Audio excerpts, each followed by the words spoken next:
Beryl is the best swordsman in the world, but he doesn't know that. He's now in his 40s and runs a small dojo out in the sticks as always, far from any kind of excitement. One day, while he's out in the yard going through his daily training routine, his father looks over at him and sighs, saying he really wishes there were some grandkids running around to keep him company. It's been years since Beryl took over the family dojo, but when it comes to romance, not much has changed. He's still just as single as he was back then. Beryl tells him he's been too focused on running the dojo to think about things like settling down or starting a family, but his old man isn't letting it go. He insists Beryl should at least try and even half-jokingly suggests he find a promising young female student to raise up as a wife, but Beryl immediately shuts that idea down for ethical reasons. This dojo has been in the family for generations, and Beryl has poured himself into it ever since he inherited it from his father. There was a time he dreamed of making a name for himself, of becoming a renowned sword master. And while his skills definitely surpass the average swordsman by a mile, he doesn't see himself as worthy of such a lofty title. Even so, he's proud of being a good teacher, because many of his students have gone on to achieve great things after training under him. Later that evening, after finishing up practice for the day, Beryl sits down to eat with his parents. But his dad brings it up again: marriage, family, grandkids, the whole thing. He even tries to get his wife friend to put some pressure on Beryl, but she takes a gentler approach.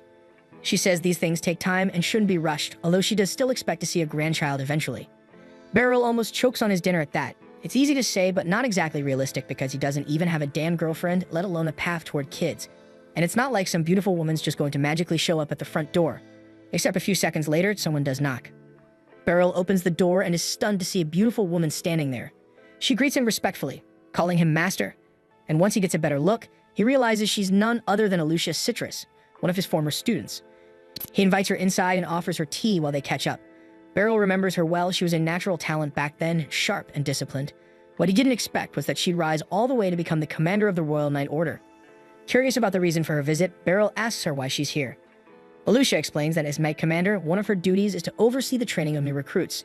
After giving it some thought, she decided to recommend Beryl as a special sword instructor. And what's more, her recommendation got approved as an official Imperial order, so she came all this way to deliver the news personally. Beryl never asked to be made an Imperial instructor, so his first instinct is to turn the offer down. But before he can say anything, his father jumps in, warning him that refusing an Imperial order might be more than just impolite. It could get him executed, so he can't just wave something like that away. Alicia quickly reassures him that it won't come to that. No one's going to kill him for saying no, but there would definitely be serious consequences, so it's probably best he just accept it. She then mentions that a carriage is already waiting to take them to the capital, and she'll go over the details of his new position tomorrow. Beryl is stunned that Alicia expects him to leave immediately, but his dad seems completely fine with it. In fact, he waves Beryl off with a grin and tells him to make the most of his time in the capital, maybe even find himself a wife while he's at it. He even adds loudly that Alicia wouldn't be a bad choice. Embarrassed, Beryl tells his dad to cut it out, especially since it's clearly making Alicia uncomfortable. There's too big an age gap between them anyway, but Alicia kind of mumbles under her breath that she wouldn't really mind. Either way, Beryl doesn't want to stick around and find out what kind of serious consequences refusing might bring, so he agrees to go with her. While riding together in the carriage, Beryl notices something familiar. Alicia is still carrying the sword he gave her. It's the same blade he gives to every student who graduates from his dojo, a mark of completion, and clearly she's kept hers in pristine condition all these years. He's honestly touched to see she still treasures it that much, though he admits he doesn't think a sword like that is worthy of a knight commander. He tells her she could easily get a far better weapon from any decent blacksmith, but Alicia disagrees. She says the blade is perfect and it suits her just fine. Beryl assumes she's only saying that because she still holds onto a little student loyalty, like she sees anything from her old master as more valuable than it really is. But the truth is, he considers himself nothing more than a regular swordsman. He doesn't believe someone like him is cut out to serve as a high-ranking instructor. Right then, Alicia breaks into a grin and says she's pumped that the country bumpkin swordmaster is finally making his debut in the capital. Beryl gives her a confused look, like who the hell is that supposed to be? He's not a bumpkin, and he's definitely not a swordmaster, but she insists he is. Whether he believes it or not, he's already well known in swordsmanship circles. He's trained dozens of students who later rose to fame as renowned warriors and adventurers. In the right circles, he's something of a living legend, though she does admit she's not thrilled about the nickname he's picked up along the way. Beryl chuckles at the story but doesn't buy into it because in his eyes, Alicia is probably the only person in the world who still sees him as anything close to a swordmaster. Before long, they arrive at the royal capital. Alicia drops Beryl off at a quiet inn, telling him to get some rest and that she'll swing by in the morning to pick him up. The next morning, true to her word, Alicia escorts him to the royal castle and formally introduces him to the Knight Order. Standing before the gathered recruits, she boldly announces that Beryl is so skilled, even she wouldn't stand a chance against him, and that they should consider themselves lucky to be taught by someone of his caliber. Not everyone's impressed, though, because a few of the knights exchange doubtful glances, and one of them in particular doesn't hide his displeasure. Clearly not all of them believe Beryl deserves the position he's been given. Later, Beryl and Alicia walk together through the castle corridors. She congratulates him on officially becoming a special instructor, explaining that his duties won't be too demanding because he's only expected to train the recruits 3 or 4 times a month. That way, he can continue managing the dojo back home without any major disruption. Suddenly, a girl runs up to them, practically bouncing with excitement. She shouts, "Master," like she's been waiting years to see him, and turns out she kind of has. Her name's Kiruni, and she used to be one of Beryl's students about 2 years back. He remembers that her goal was to join the Knight Order, so seeing her actually make it in is pretty awesome. She's still a trainee for now, meaning she's got a long way to go before she becomes a full-fledged knight, but she's just thrilled that she gets to train under Beryl again. And honestly, so is Alicia.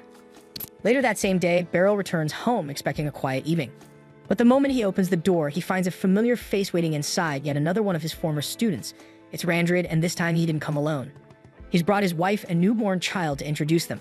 Beryl is overjoyed to see that Randrid is doing well, but before he can say much, his father butts in, blunt as ever, and tells Beryl that he shouldn't bother coming back until he also has a wife and kid, just like Randrid.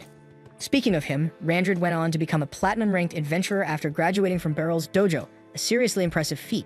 But now that he's a father, he's decided it's time to retire and return to the village. Beryl is surprised that Randrid would give up something as big as platinum ranks so easily, but then again, life as an adventurer is risky, and it's not the kind of danger you want around when you've got a family to protect. While they're catching up, Randrid casually mentions that he's planning to help out by running the dojo. Beryl confusedly asks what he means, and that's when his father drops the bomb. He's already decided that Randrid has the skills to take over as the new instructor, which means Beryl no longer needs to stay there. Basically, his father just kicked him out despite the fact that Beryl technically owns the house. The next day, Beryl fills Alicia in on everything and tells her he's going to need to find a place to stay in the city. The inn he crashed at last night was way too fancy for long-term living, so he's hoping to find something a little easier on the wallet. Alicia is more than willing to help him search. Half joking, she offers to let him stay at her place instead, but Beryl quickly turns the idea down, saying it wouldn't be appropriate. The disappointment on Alicia's face is obvious, but she doesn't push the matter. Trying to lighten the mood, she asks if he'd at least like to grab lunch with her. Beryl agrees, and the two start heading toward a nearby restaurant. But before they can get far, someone suddenly calls out, accusing Alicia of being shameless for walking around in public with a man, even addressing him as master so casually. The girl clearly has some history with Alicia, and it's not a pleasant one. She looks disgusted that someone with the title of Knight Commander would be seen out and about with what looks like some random guy.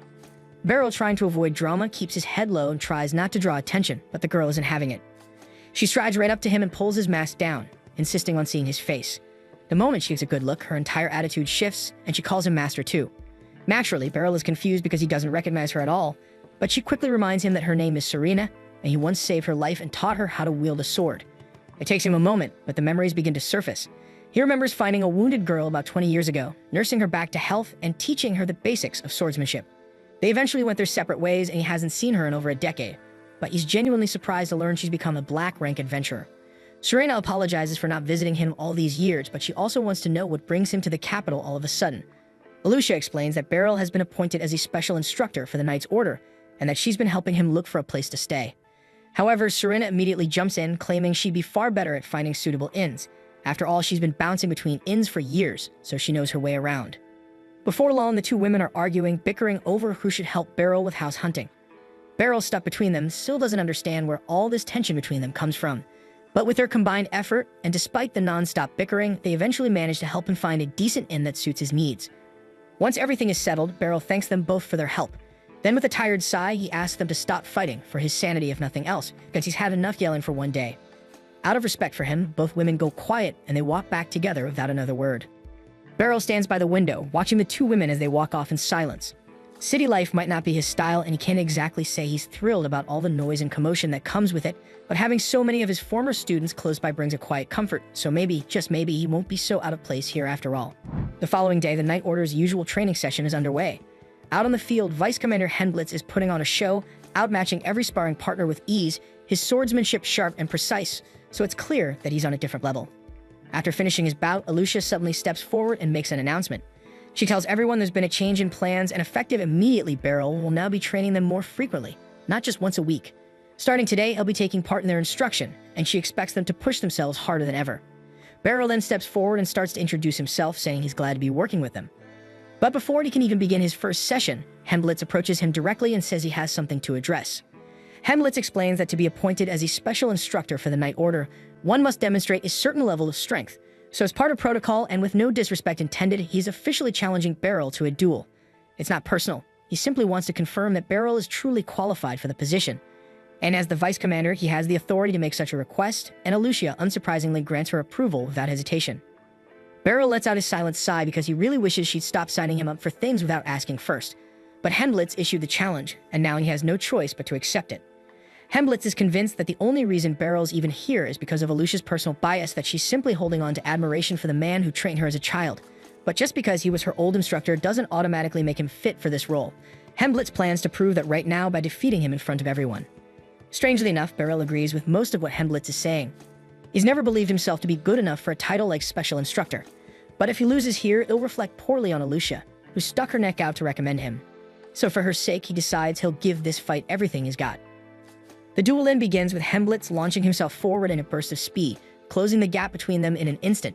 Beryl raises his blade, calmly parrying the barrage of strikes coming his way. He's genuinely impressed because Hemblitz is incredibly fast, and the force behind each blow is nothing short of brutal. Still, Beryl knows that if he times it just right, if he redirects a single strike at the perfect angle, he can create an opening. And that's exactly what happens. With one clean deflection, he catches Hemblitz off balance and slips in close, his blade poised for a decisive strike. Hemblitz freezes because if this were a real fight, that move would have meant death, so that's 1 point to Beryl. They then return to their starting stances, and Hemblitz comes in again, even faster than before. Beryl is still stunned by Hemblitz's sheer physical strength, but at the same time, every move is easy to read. He blocks and redirects them with practice ease. Realizing that Beryl isn't going to go down that easily, Hemblitz decides to stop holding back. He unleashes his signature technique, the Roaring Blade, a spinning high-speed attack packed with so much power it can't be blocked or parried by normal means. It's a move designed to end fights, but just as the blade cuts through the air, Beryl vanishes. And in the blink of an eye, he reappears behind Hemblitz, his sword calmly resting at the man's neck, so it's over and Beryl wins. Hemblitz doesn't even look upset. He's stunned, yes, but more in awe than anything. He admits defeat with humility and offers a sincere apology for doubting Beryl earlier. Later that day, Hemblitz hosts a small welcome party to officially celebrate Beryl's arrival as the knight's new instructor. But even now, he can't let go of the question that's been eating at him. How did Beryl counter that spinning move? Beryl, with his usual modesty, explains that he simply moved with Hemblitz's rotation, using the motion itself to slip behind him. It's a lot easier said than done, though, because executing something like that takes incredible timing, instinct, and experience. Hemblitz laughs in amaze at how effortlessly Beryl makes it sound. Regardless, he's genuinely excited to train under him, and so are the rest of the recruits. It's been about a week since Beryl started working as an instructor, and while two knights are busy sparring on the training grounds, he strolls over to give them a quick pointer. He's been observing their movements for a while now. Their swordplay is solid, but Beryl tells them they need to fix their spacing. He demonstrates how if you're too focused on tracking your opponent's blade, they can close the gap before you even notice. It might not seem like a big deal, but in an actual duel, even half a step can decide the outcome. Beryl figured he was just handing out some basic tips, but from the way everyone is staring at him like he just dropped divine wisdom, you think he reinvented swordsmanship. Ever since that duel with Hemblitz, the knights have been hanging on his every word like it's scripture. Honestly, Beryl can't complain because it's definitely made training smoother.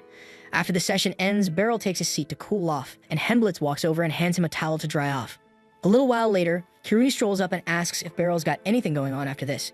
He wasn't really planning on doing much, and that's all she needs to hear before asking if she can give him a little tour of the city. Beryl thinks about it and realizes he hasn't really seen much of Baltrain yet, so he agrees. Kirudi practically lights up with excitement and darts off to change into something more casual. Elsewhere, Alucia is neck-deep in meetings with royal officials, delivering an update on the Knight Order, especially concerning their newly appointed special instructor. She assures them that Beryl has already gone above and beyond expectations. With nothing more to cover, the meeting wraps up. Before taking this role, people warned her. If you want to keep honing your sword skills, don't become Knight Captain. The bureaucracy alone will drag you down. But she didn't take this position for herself. She took it because it was the only way to bring Beryl here to the capital. Years ago, when Alucia was still a little girl, her parents brought her to Beryl's dojo to learn self-defense. And from the very first moment she met him, she could tell he was a good man. And once she joined the dojo, Beryl had her practicing sword swings, hopping from stump to stump to improve her footwork, and working on her strength with simple exercises. His methods might have been unusual, sure, but under his guidance, wielding a blade started to feel second nature. One day, Beryl asked Alucia if she wanted to spar with him, and she instantly agreed, excited to show off everything she learned. But the moment their mock battle started, she realized she couldn't find a damn single opening in his stance. Growing up under Beryl's guidance, Alucia had assumed that all sword instructors were as skilled as he was. But that illusion shattered one day during a group trip to a dojo-wide mock battle against another school. Her opponent in that match was the definition of sloppy. He left his guard wide open and charged in with the strategy of a 5-year-old, no patience, no control. And Alucia absolutely wiped the floor with him. So the match was over before it even started. After the event, Beryl and the group were walking back to their dojo, and he seemed pleased that his students got to test themselves against different styles. Along the way, Alucia asked if their dojo was just better than the others because their dojo won every battle. Even Beryl himself won against their master.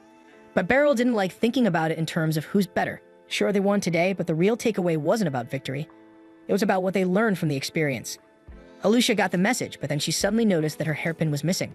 She must have dropped it back at the other dojo, and it meant a lot to her. So she told Beryl she'd go back to find it. By the time she returned to the rival dojo, she started searching around for it, only to see that the guy she beat earlier had picked it up.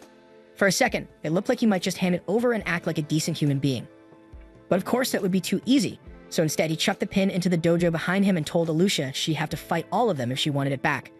He may have lost earlier, but with backup, he was sure he could win this time. Now, judging by how bad their sword skills were before, Alucia probably could have taken them all down on her own. But she knew Beryl wouldn't want her using her training to beat people senseless out of pride. So she stood her ground and braced herself for the hit, ready to take it rather than fight back. But before the guy's swing could land, Beryl stepped between them and took the blow himself. The strike didn't hurt him much, but he still winced a little. Looking straight at the group of boys, he calmly asked if this was really the kind of swordsman they wanted to be. The damn fool still doesn't get how messed up his actions are, so he winds up and tries to smack Beryl on the head this time. But Beryl effortlessly ducks under the swing and in one quick move knocks the sword right out of his hands. Before anyone can blink, Beryl is already parrying blows from the rest of the guy's friends, keeping them at bay with clean, controlled strikes. But before things can spiral any further, the head of the dojo rushes in. He heard the commotion and got there as fast as he could, and he's clearly ashamed of what he's walked into. With a heavy heart, he kneels down and offers a sincere apology to Beryl, swearing that something like this will never happen again under his roof. On the walk back, Beryl and Alucia walk side by side, and he explains that he had a bad feeling the moment she went back for her hairpin, so he followed her just in case. Alucia feels awful that Beryl ended up getting hit because of her, but he reassures her it wasn't anything serious. Besides, she didn't do anything wrong, so there's no reason for her to blame herself. If anything, he blames himself for letting his student walk into a place that could have been dangerous without supervision. Years pass, and Alucia is now sparring with Beryl again. His technique hasn't lost an ounce of sharpness, but this time as he swings, Alucia is actually able to keep up, and for the first time ever, she lands a clean point on him. Beryl is genuinely impressed with how far she's come, so he tells her that she's ready. It's time for her to graduate from the dojo. And with pride, he presents her with her ceremonial graduation sword. By this point, Alucia had come to understand that Beryl had no idea just how insanely talented he really was. She didn't want to leave the dojo because there was still so much she could learn from him. But she also didn't want to push back and make things complicated for him either. So instead of arguing, she made a promise to herself. She would prove to the world that Beryl's teaching stood above all others. That's why she joined the Knight's Order and took the entrance exam. And just as she had predicted, when the entrance exam finally came around, none of the other applicants stood a chance against the training Alucia received from Beryl. Even the proctors struggled to keep up with her, so if they couldn't handle her, they definitely wouldn't have lasted 2 seconds against Beryl. His reflexes were unreal, and his ability to read people mid-fight was on a completely different level. To Alucia, there was no question in her mind Beryl was the strongest swordsman alive. But the man himself had no clue how skilled he truly was. And knowing him, he'd probably be perfectly content staying some nameless sword master living a quiet life in the countryside. Alucia, however, refused to let that happen. So bit by bit, she climbed her way up through the Knight's Order, gaining rank and influence, all with one goal in mind, giving Beryl the recognition he deserved. By the time she had finally earned the title of Knight Commander, it had already been a full decade since she left Beryl's dojo. And in that time, he somehow became even more impressive than she remembered. A part of her still feels a little guilty about appointing him as a special instructor without asking his permission first. But really, it was the only way to get him to leave that tiny village and give the world a chance to witness his greatness. Back at the training grounds, Alucia heads over to check in with Henblitz and asks how the training went with Beryl today. Henblitz tells her it was fantastic because everyone learned something valuable from his lessons.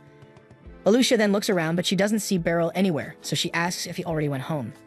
That's when Henblitz mentions that Kuruni had asked him to walk around town with her. As soon as she hears that, Alucia feels a little sting of jealousy.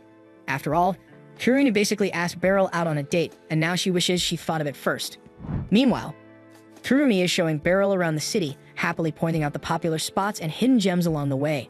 Beryl is honestly blown away because compared to the quiet life in his village, this place is practically bursting with energy. Though he does find it a little odd that she brought him to the Western District, since he thought the main attractions like the Church Palace were all in the Northern District. Kuruni admits he's right about that, but once you've lived here long enough, those places kind of lose their charm.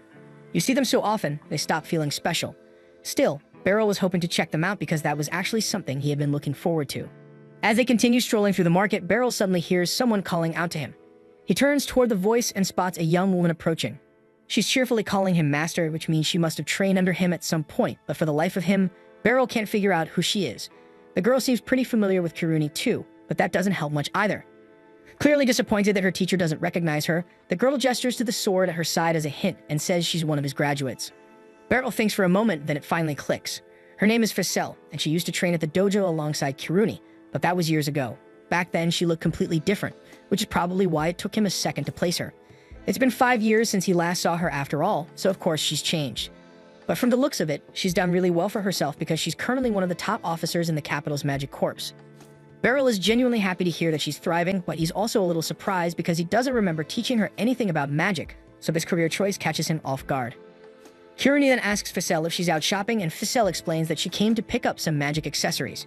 That term's unfamiliar to Beryl, so Frail picks up one of the items and explains that it's a tool that lets just about anyone use magic. Of course, she doesn't need them herself because she's more than capable of casting magic on her own. Beryl is pretty shocked to learn that. He knew Frail was good, but he didn't expect her to be this strong. Then again, she did say she's with the magic corps, so it adds up. Just then, a scream cuts through the street. A woman nearby yells that someone's stolen her purse. Beryl instinctively prepares to give chase, but before he can move, Frail steps forward and says she's got it covered. She draws her sword, channels magic into it, and sends a burst of energy flying toward the thief. In a flash, the magic wraps around the guy's legs, knocking him flat onto the street. Before he can scramble back to his feet, Kiruni swoops in and restrains him with ease.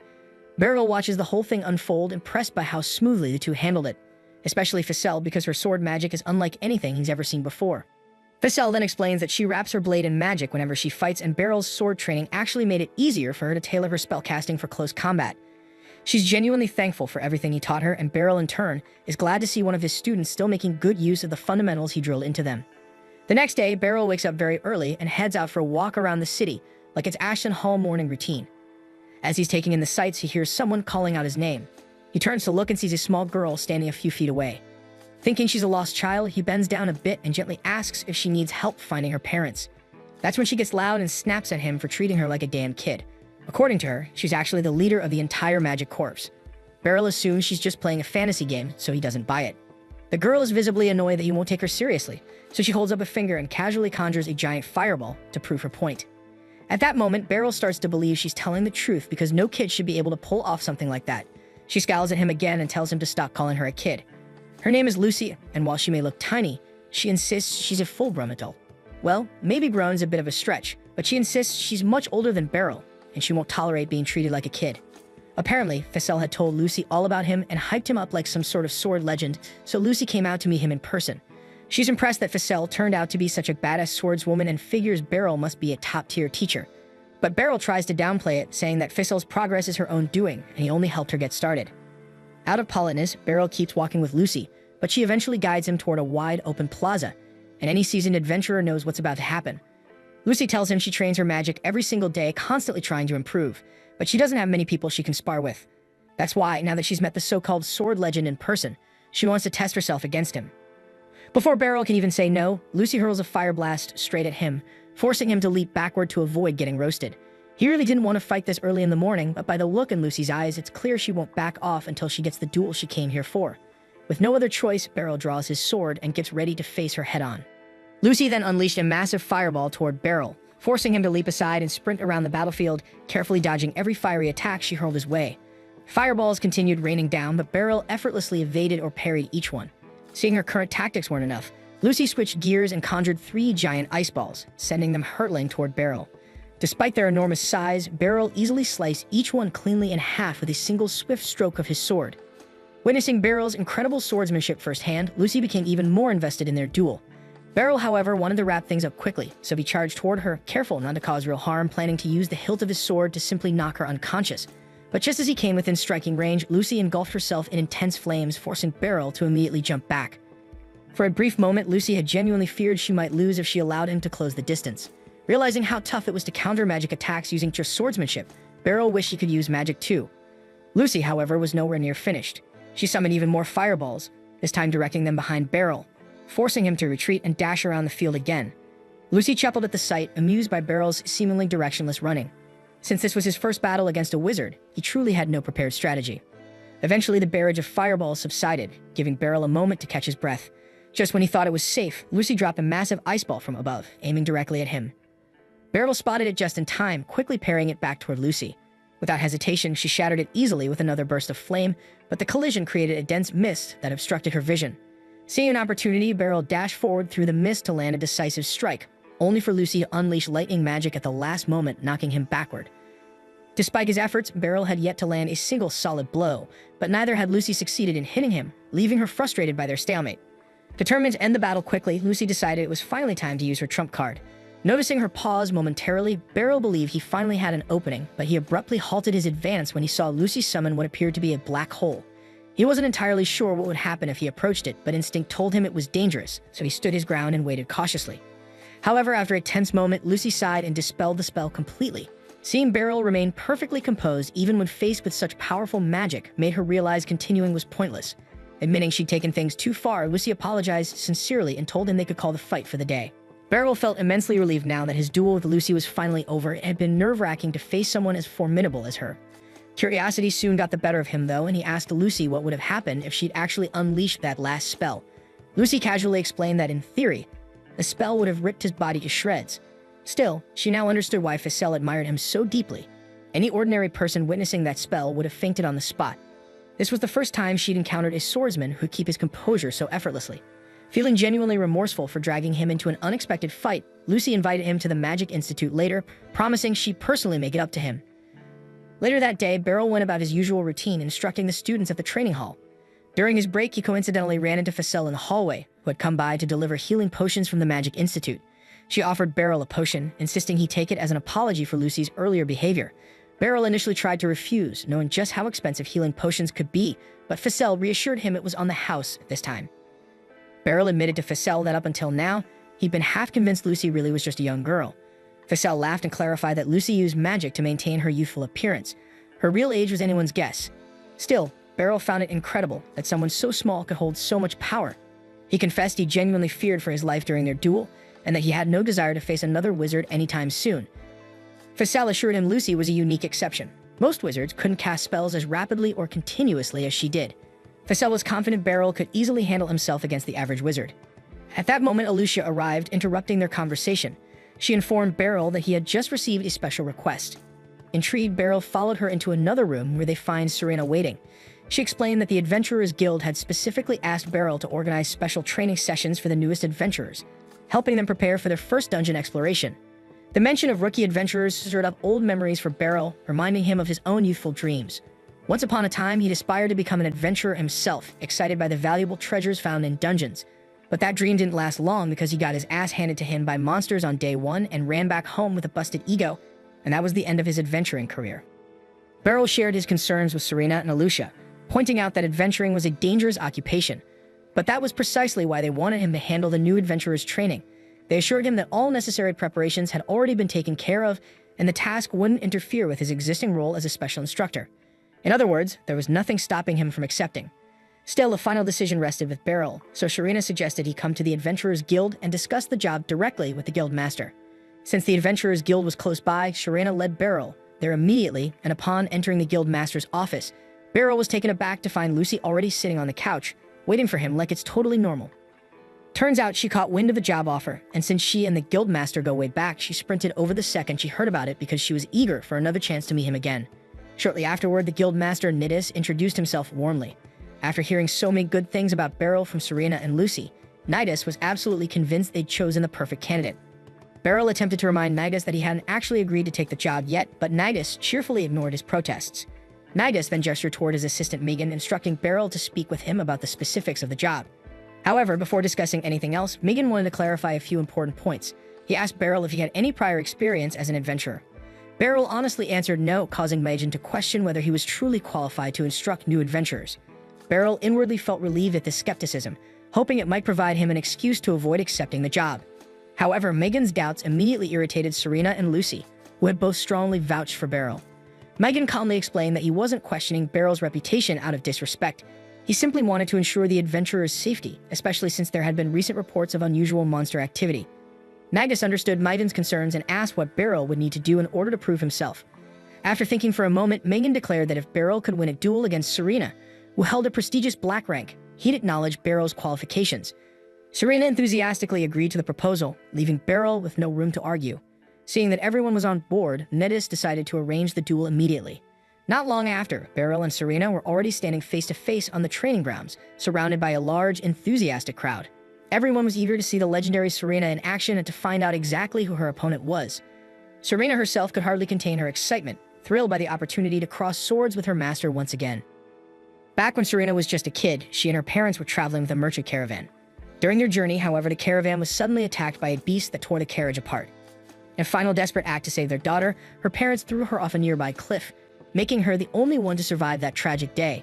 When she finally regained consciousness, the first thing she saw was Beryl standing over her. He gently took Serena back to his house, carefully treating her wounds, and once she had begun to recover, he started asking her some gentle questions. She managed to tell him her name was Serena, but the moment he brought up her parents, she quickly became overwhelmed with panic. Noticing her distress, Beryl told her to forget the questions and just rest until she was ready. With no place else to go, Beryl approached his parents to see if they'd be willing to let her stay with them, at least until they found her a new home. His parents happily agreed, and from that moment onward, Serena practically became part of their family. Initially, she struggled to open up and felt unsure about her new environment, but one morning, she caught sight of Beryl training diligently with his sword outside. Noticing her interest, Beryl warmly invited her to join him, sensing it might help her come out of her shell. From then on, Serena spent as much time as she could training alongside Beryl.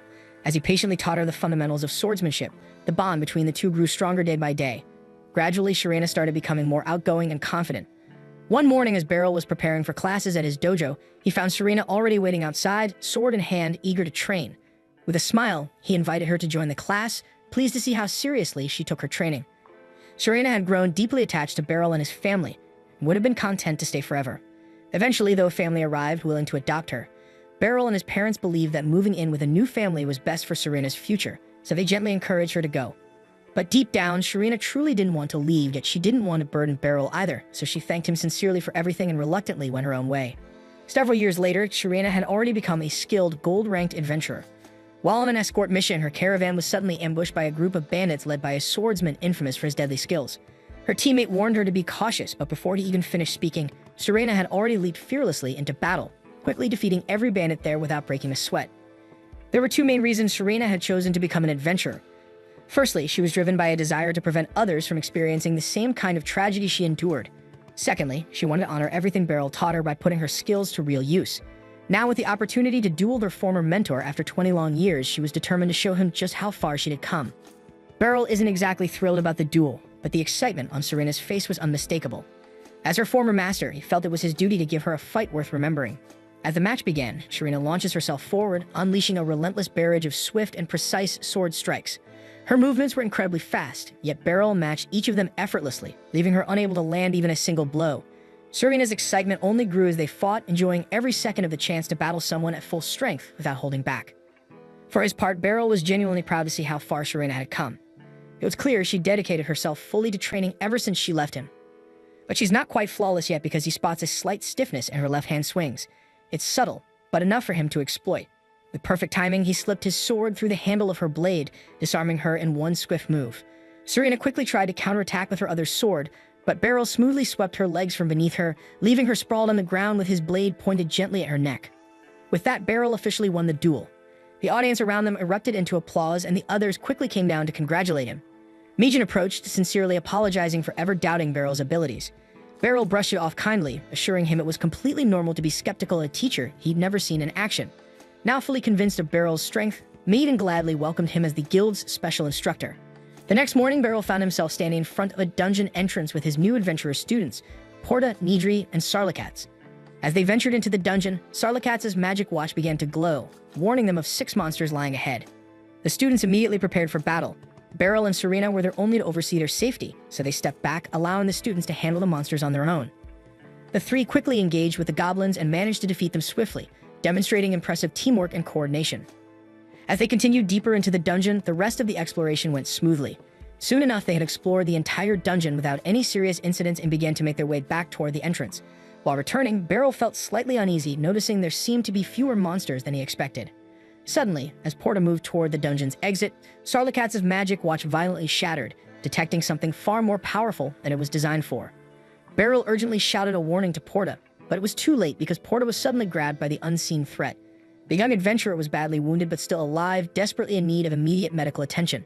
However, Beryl and Serena knew they couldn't help him until the powerful creature was dealt with first, and that wouldn't be easy.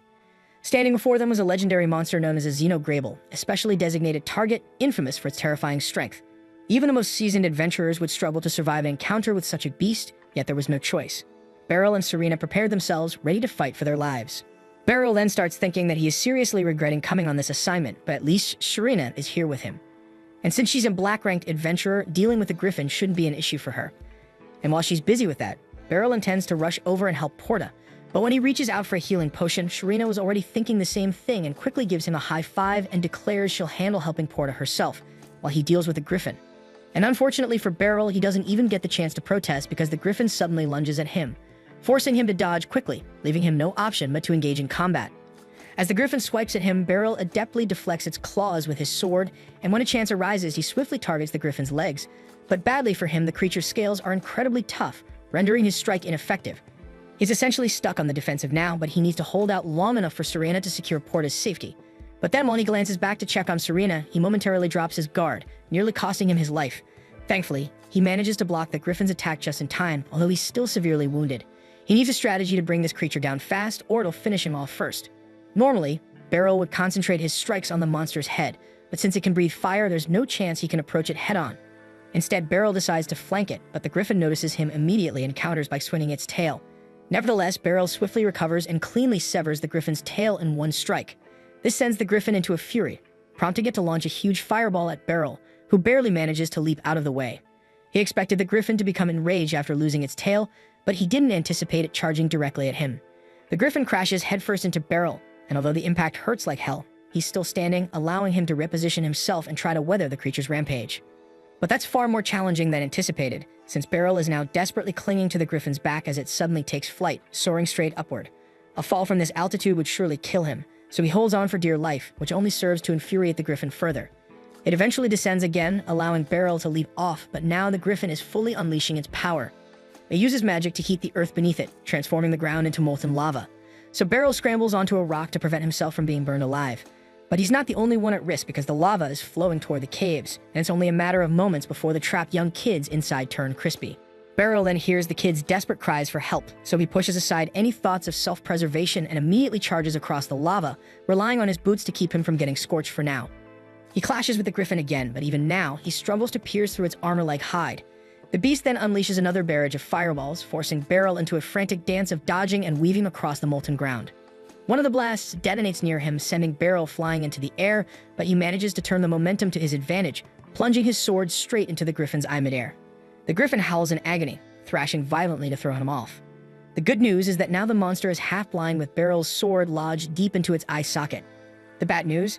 Beryl is now weaponless with no blade left to defend himself or counterattack, and the griffin, driven wild by pain, looks ready to tear him apart. Just as it seems like all hope is lost, the griffin suddenly glances upward, and there soaring down from the cliff above is Serena.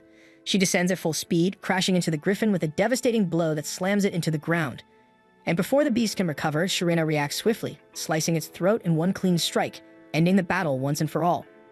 Serena then spots Beryl's broken blade jutting from the griffin's ruined eye and quickly apologizes, feeling guilty for not being there to help him sooner.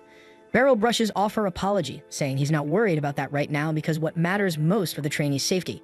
Right on cue, the kids emerge from the cave, miraculously unharmed aside from a few minor burns. Relieved, the group returns to the Adventurers Guild to report the incident.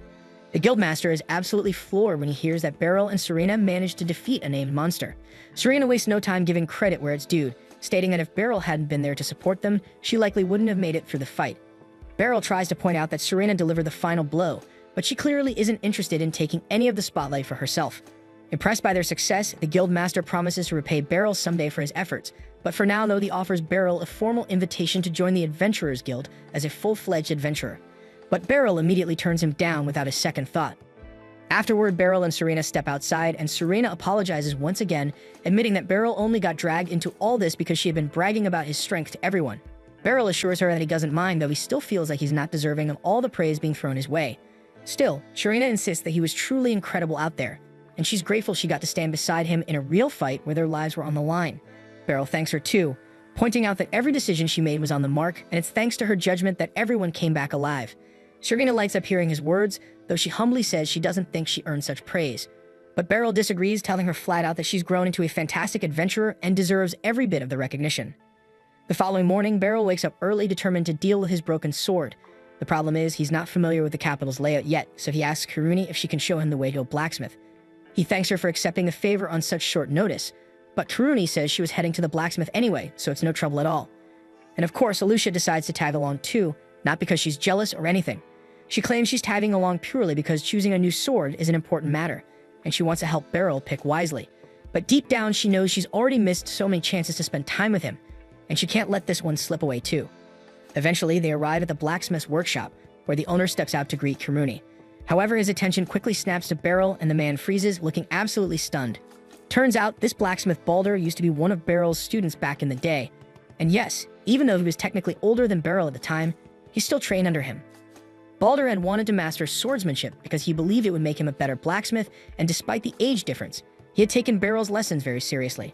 Judging by the impressive shop he's built, it's clear that Balder's dedication paid off. And since everyone is gathered here, Balder asks what they need help with. Kuruni steps forward first, mentioning she needs her short sword sharpened. Balder happily agrees and asks her to hand it over. Kuruni passes him the blade, and Balder examines it carefully, turning it over in his hands. After a long moment of silence, he lets out a deep sigh, drops the sword onto the counter, and tells her bluntly that the weapon is beyond saving because she's completely ruined it. Alucia then comments that it is strange that Kuruni managed to ruin her sword, considering how careful and precise she usually is during training. But if that's really the case, then there's only one logical explanation, and Beryl quickly catches on. He turns to Kuruni and asks her what it feels like when she holds the short sword. After thinking about it for a second, Kuruni replies that the sword feels light to her. And the moment Beryl and Balder hear that, they both immediately realize what the issue is. They explain to Kuruni that she isn't cut out for wielding a short sword, because if you can't properly feel the weight of your weapon, you'll never be able to use it effectively. With that settled, they agree it's time to find her a new blade. Beryl then suggests that she might actually be better suited for a two-handed greatsword. Kuruni may look small, but she's strong enough to handle the extra weight without much trouble.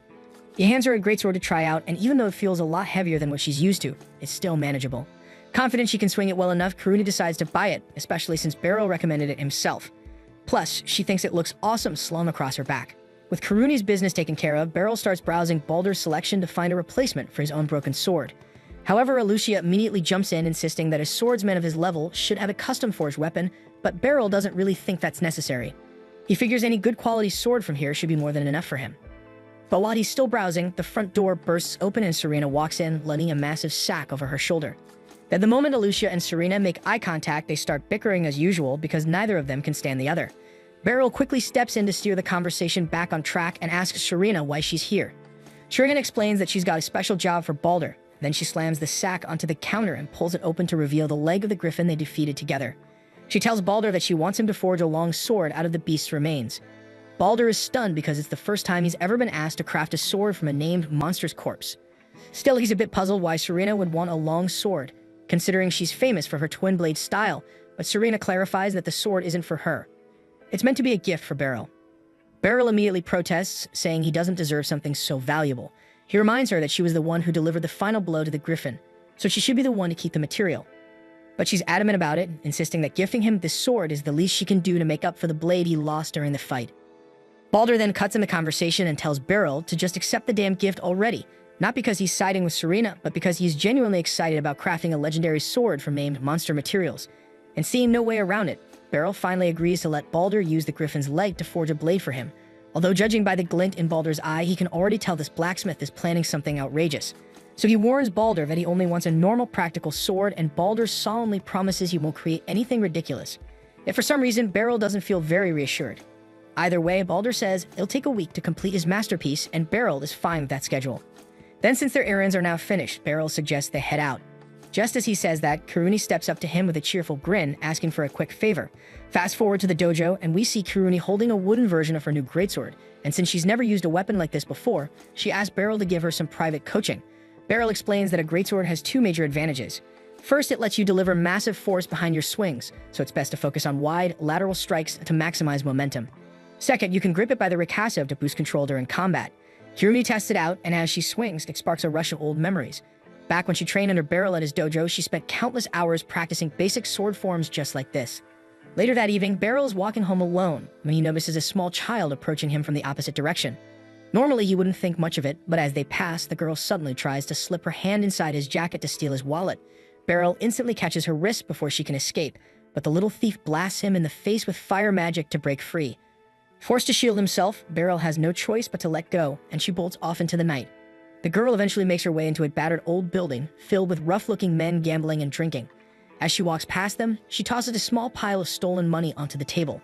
The men grumble, disappointed with how little she brought back, accusing her of slacking off. But their boss quickly silences them, reminding everyone that Mui would never dare to slack off because she understands the consequences if she ever crosses him. Mui stays stone-faced, knowing exactly how brutal the boss can be, so she can't afford to repeat more damn mistakes. But then a wave of panic hits her because she notices that she has lost something important. And then we notice that in her rush to escape from Beryl, she accidentally dropped her ring, and we see that Beryl now has it in his possession. The following day inside the training arena, Kuruni continues practicing with her newly acquired great sword, while Hemblitz spars against Beryl at the other end of the hall. Up until now, Hemblitz hasn't successfully landed even one hit against Beryl, so as he rushes forward for one final attack, he fakes an overhead swing before swiftly redirecting his blade toward Beryl's midsection. Beryl acknowledges the clever move but still manages to counter it flawlessly, leaving Hemblitz defeated once again. Hemblitz expresses his gratitude for the lesson, and Beryl commends him for improving so significantly in such a short period. The maneuver was nearly flawless, yet still not quick enough to surpass Beryl's reactions. Right at that moment, Hemblitz glances toward Kuruni and comments on how courageous it was for her to abruptly switch to a completely new weapon, adding that she shows considerable potential. Moreover, it's crucial for the Knight's Order to enhance its combat abilities so they can confront the notorious bandit group known as the Dark Hand of Twilight. The Twilight Thieves have recently started operating within the capital, causing significant disruptions, prompting the Royal Guard and the Knight's Order to launch an investigation. Once they pinpoint the thieves' hideout, they intend to raid it immediately and capture every member. But as a precaution, they'll require all the manpower they can gather, and Kuruni happens to possess impressive strength. Naturally, Hemblitz believes Beryl alone would likely be more than capable of taking down the Twilight Thieves single-handedly, but he prefers not to trouble Beryl with mundane tasks like this. He reassures him that the Knight's Order can handle the fighting entirely on their own, which is perfectly fine with Beryl, since he wasn't particularly eager to get involved anyway. He's never dealt with ordinary criminals before and doesn't plan to start now, but then he recalls the ring he obtained from the pickpocket yesterday and wonders if it might be useful in their investigation. Yet the moment Kurumi spots the ring in his hand, she jumps to the conclusion that Beryl's planning to gift it to someone, and Hemblitz seems to agree. But before Beryl can correct them, Kuruni chimes in, teasing that he might want to choose a bigger ring if he's planning to propose to Alucia, because this one looks tiny and probably only fits a child's finger. Beryl is completely baffled at how they've reached this wild assumption, but finally manages to speak up and clarify that the ring isn't a gift. He explains that yesterday he was targeted by a pickpocket, and luckily he caught the thief's wrist before she could grab anything, but she still managed to escape after catching him off guard by casting fire magic. Kuruni finds the whole situation peculiar because if the girl truly was capable of using magic, she wouldn't have any reason to resort to pickpocketing. Magic is an extremely rare ability, so anyone capable of casting spells can enroll at the Magic Institute free of charge, where all their living costs are fully covered. Hemblitz speculates that perhaps the girl was using some sort of enchanted accessory to produce the fire, but regardless, he asks Beryl what he intends to do with the ring. Beryl replies he has no interest in keeping it, and since it's probably stolen property, he'd prefer returning it to whoever originally owned it. If that's the case, Hemblitz advises him to leave the ring at the Knight's Order front desk, and that's precisely what Beryl proceeds to do. Now that the matter of the ring is settled, Beryl doesn't plan on becoming involved further. After all, he didn't actually lose anything to the thief, and he certainly isn't interested in tracking her down. Yet somehow the expression she had when he caught her continues to bother him. While strolling through the city later, Beryl decides to check out local housing auctions as he can't realistically live at an inn forever, but the prices nearly cause him to faint from shock. Technically, he can afford it considering the salary provided by the Knight's Order, but it's still a huge amount of money to spend. At that moment, he notices a girl standing behind him, seemingly searching for something, so he approaches to see if she needs assistance. But once he gets a closer view of her face, he immediately recognizes her as the girl who attempted to rob him the previous night. He asks if she might be searching for a certain ring, but as soon as she hears him mention it, the girl instantly attacks him, thinking he's stolen it. Beryl quickly asks her to calm down as he'd prefer not to create a public spectacle. First of all, he explains to her that he left the ring at the Knight's Order front desk, meaning he no longer has it in his possession, and the girl clearly can't just stroll into the Knight's Order headquarters to reclaim it. Secondly, Beryl questions whether she actually stole the ring herself, as it's strange she'd go through all this trouble to retrieve it, unless it was personally valuable to her. She firmly states she didn't steal the ring, and that's sufficient for Beryl, so he instructs her to follow him so he can help her recover it. Mui initially hesitates to accompany him, but he points out it would be difficult for her to prove ownership on her own. But if Beryl personally vouches for her, retrieving the ring shouldn't take much time at all. Mui reluctantly agrees to follow along, though she clearly conveys that she's far from pleased about the arrangement. Then, after they make it to the Knight's Order headquarters, Beryl retrieves the ring, but before handing it over to Mui, he says he wants to talk with her briefly. At that very moment, Alicia steps outside, and when she notices Beryl arguing with Mui, the first thing she assumes is that the girl must be some secret love child he's been hiding, though Beryl immediately denies this claim. They all go inside, allowing Beryl a chance to fully explain the entire situation to Alicia, and once she's aware of what's happening, she asks Beryl how he'd prefer to handle Mui. Typically, as a knight, Alicia would be responsible for arresting Mui due to theft, but Beryl prefers not to get her into trouble. He then directly asks Mui if she'll stop pickpocketing if he lets her leave, but instead of answering his question, she merely demands he return the ring to her. She obviously has no intention of quitting stealing, but her unwillingness to lie about it convinces Beryl she's fundamentally an honest child. Alicia then recalls hearing that Mui had used magic against Beryl, prompting her to inquire whether she used a magical item or if the magic was innate. Mui says she cast the spell on her own, so Alicia explains that if she truly possesses magical talent, Kingpin would gladly take responsibility for her welfare, meaning she wouldn't need to rely on stealing anymore. Mui gradually begins to open up, eventually revealing that she can't stop pickpocketing because she urgently needs 5 million DOC. Her boss promised her that if she gives him that exact amount, he'll use magic to resurrect her sister. But since she doesn't have enough time to earn that damn money through legal means, she turned to crime instead. Beryl instantly recognizes that Mui's boss must be deceiving her because resurrection simply isn't possible, though he's aware there's no chance she would believe him if he tried telling her that now. At this point, Alicia decides to leave temporarily, stating there's something important she needs to verify. Meanwhile, Beryl and Mui remain alone together. Beryl kindly asks her if she would like some cookies, and although Mui declines, it's obvious she's hungry, so he comes up with an alternative idea. He briefly steps away and returns shortly after with a loaf of bread for Mui. The moment he hands it over, Mui tears into it ravenously. Watching her eat, Beryl feels relieved that he ran into her today because he's been worried ever since he saw the sadness in her eyes yesterday, so being able to help her, even just a little, makes him feel pleased. With all that said, he decides he's kept Mui long enough and returns the ring to her. And now that she's recovered what she came for, Mui announces she's leaving. But right before she can exit, Lucy suddenly storms in after Alicia informed her about Mui's magical talent. Lucy introduces herself as the leader of the Magical Corps and warmly invites Mui to enroll at a magical institute, emphasizing they're always eager to welcome new magic users. Nevertheless, Mui declines the offer, explaining that attending the Magical Institute won't help her earn the 5 million DOC she needs. Lucy then inquires about the reason Mui needs such an enormous sum, prompting Mui to reveal she intends to pay a wizard to resurrect her deceased sister. But the moment Mui says that shit, Lucy immediately informs her that she's being tricked, since resurrection magic simply doesn't exist. Despite Lucy's words, Mui stubbornly insists her sister really can be resurrected because she personally witnessed it, or at least that's what she believes happened. In reality, as seen in her memories, all the supposed wizard actually did was slightly move her sister's corpse, and Mui, overcome with grief, instantly believed he genuinely had the power to resurrect her sibling. The wizard then claimed it would require 5 million DOC to fully revive Mui's sister, and since then, she's resorted to stealing to accumulate that money. Lucy feels sympathetic toward Mui for falling victim to such a cruel deception, but again firmly emphasizes to her that resurrection magic simply doesn't exist. Mui angrily accuses Lucy of lying, but Lucy clarifies that she's an extremely respected mage who studied magic for several hundred years. Therefore, if resurrection magic truly existed, she'd definitely know about it far earlier than some random fraudulent wizard. At this point, Mui begins realizing she may have indeed been deceived, prompting Lucy to request the identity of the wizard responsible for this situation. Mui suspiciously asks why Lucy wants to know, so Lucy calmly explains that she plans to confront the wizard directly to determine whether he's genuinely capable of resurrection magic or simply deceiving her. In the highly unlikely event that he's being truthful, Lucy vows she'll personally pay the 5 million DOC needed to revive Mui's sister. However, if the man is indeed lying, then he has dishonored Mui's sister's memory, something Lucy absolutely refuses to forgive. Mui reluctantly reveals the wizard's name is Twilight, the same as the infamous leader of the Twilight Thieves, prompting Lucy to ask Mui to immediately lead her to him. Alicia volunteers to join as well, but her presence as a knight would attract too damn much attention, so she asks Beryl to accompany them instead. Shortly after, they reach the entrance to Twilight's hideout, and Beryl is surprised that a thieves' den is located directly off the main street. Beryl begins to regret not borrowing an actual sword for this confrontation, but Lucy reassures him that given his abilities, a wooden sword should be entirely sufficient against ordinary bandits. There's no reason to delay any further, so Lucy blasts open the front door, instantly drawing the attention of several thieves. One of the thieves attempts to grab Lucy by her quarter melon, but she has no time to waste on a pervert like him, so she effortlessly blows the attacker aside and instructs Beryl to handle the rest, while she confronts Twilight personally. The thieves then notice Mui standing behind Beryl, recognizing her as the traitor who exposed their location, prompting one of them to rush at her aggressively. However, Beryl swiftly jabs him right in the throat. He's only wielding a wooden sword, so the bandits probably won't suffer anything fatal, but a hit to the throat with a wooden blade still stings like hell, making them think twice before advancing further. As Beryl occupies the enemies upstairs, Lucy makes her way into the basement to challenge Twilight. The moment he spots her, he uses a magical accessory to drop ice projectiles onto Lucy. But Lucy is an extremely skilled mage, so a simple attack like this can't possibly hold her back. She effortlessly melts through the ice, though Twilight quickly pulls out another magical accessory, employing telekinesis to lift Lucy into the air, and she immediately realizes this must be how he deceived Mui.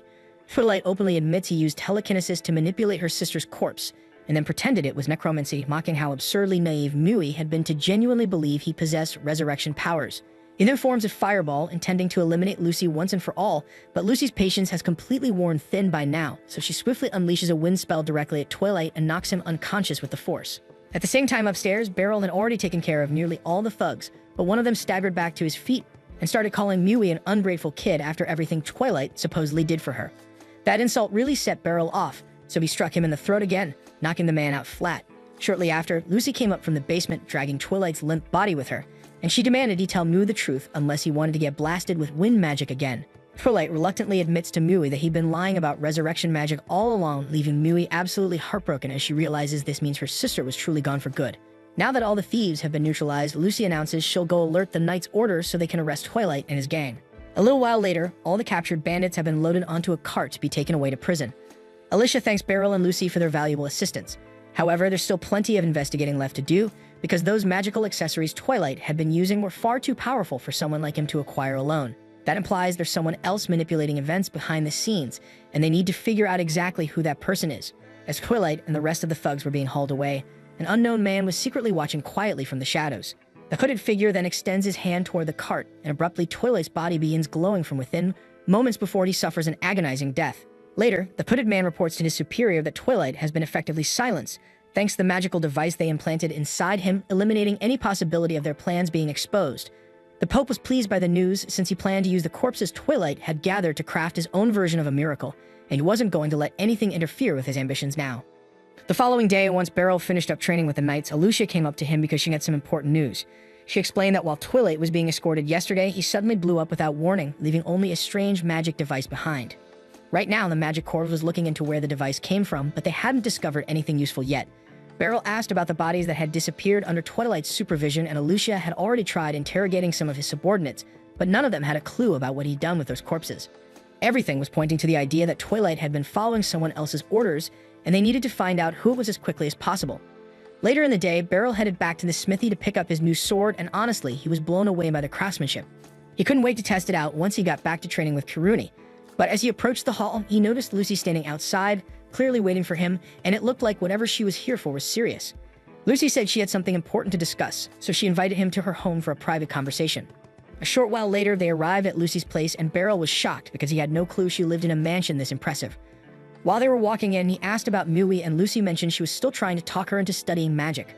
Once they stepped inside, Lucy poured herself some tea before finally introducing Beryl to the man sitting opposite him. His name was Ibroy Halman, and he was a priest from the Church of Sohin. Beryl greeted him politely, but he couldn't imagine why someone from the church was here. Lucy clarified that all the magic devices Twilight had been using were manufactured by the nation of Sohin, but they'd ended up in the hands of a criminal like Twilight thanks to a bishop named Rivios Sarlian. And in exchange for providing those magic devices, Bishop Rivios demanded Twilight deliver dead bodies to him. Now it made sense why Twilight had been silenced with that magic device, but Beryl still couldn't wrap his head around why Rivios would even want dead bodies to begin with. Abray explains that within the Sohin Church, magic is viewed as a divine blessing, and among all miracles that can be performed, there is one believed to be nearly impossible, and it's bringing someone back from the dead. Obviously, Abray himself doubts that true resurrection is even possible, but it's likely Rivios is secretly researching exactly that, which explains why he needed those corpses. Given that Ibroy already knows all this, Beryl asks why he hasn't intervened to stop Rivios yet, but apparently, it's not quite that straightforward. Currently, Rivios is staying at the Sohin Church located in the town's northern area, and the Knight's Order intends to summon him tomorrow for questioning. Ideally, he'll cooperate with the investigation, but there's a real risk he'll try escaping toward the border. If Rivios reaches Sohin territory, the Order loses all authority over him. That's precisely why they're asking for Beryl's assistance. They need someone capable enough to intercept Rivios if he makes a run for it. Under normal circumstances, either the Knight's Order or the Magic Court could easily arrest him, but forcibly detaining a bishop from Sohin could spark major diplomatic trouble. Ibroy himself isn't powerful enough to confront a bishop directly either. However, Beryl is not only strong enough to handle Rivios, but also has no formal connection to the Libera's kingdom, making him a politically safe choice for the job. Lucy has already briefed Lucia about everything, so Beryl officially has permission to use whatever means necessary to stop Revios, but only if he attempts to flee. If the accusations against Revios are true, Lucy wants to ensure he's properly punished for his actions.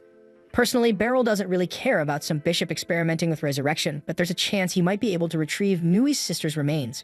Her sister isn't going to miraculously come back to life, but if Mui could at least give her sister a proper goodbye, it might help her finally move forward. So after some thought, Beryl decides to accept Lucy's request. Lucy thanks him sincerely, promising she'll make sure he's generously compensated. Just as Beryl opens the front door to leave, he nearly collides with Mui, who's returning from a trip to the market. Mui clearly didn't expect to see Beryl today, so she curiously asks what he's doing there. Beryl explains he just stopped by briefly to discuss something with Lucy. That said, he admits he's glad he ran into Mui, and even happier to see that she's doing all right. Mui still couldn't fully grasp why Beryl and Lucy had gone out of their way to help someone like her. She'd been nothing but a petty thief who tried robbing Beryl, yet they rescued her from Twilight's grasp, gave her a safe place to live, and continued looking after her. So she just couldn't wrap her head around why they cared this damn much. Beryl understood how overwhelmed she must feel, given that her entire life flipped upside down overnight, but he told her not to dwell on it too much. Nobody here would ever trick or exploit her like Twilight did, so from this point on she could just relax and enjoy being young. Mui asked if it was really okay for her to live a good life now, and Beryl reassured her she absolutely deserved a bright future. He reached out to pat her head, but she swatted his hand away, clearly annoyed at being treated like a kid. Beryl decided to leave her alone for now, knowing she'd eventually open up to everyone in her own time, and a short while later he left Lucy's place. That night, Beryl was silently moving around the church in the northern district to check if Revios was making any suspicious moves.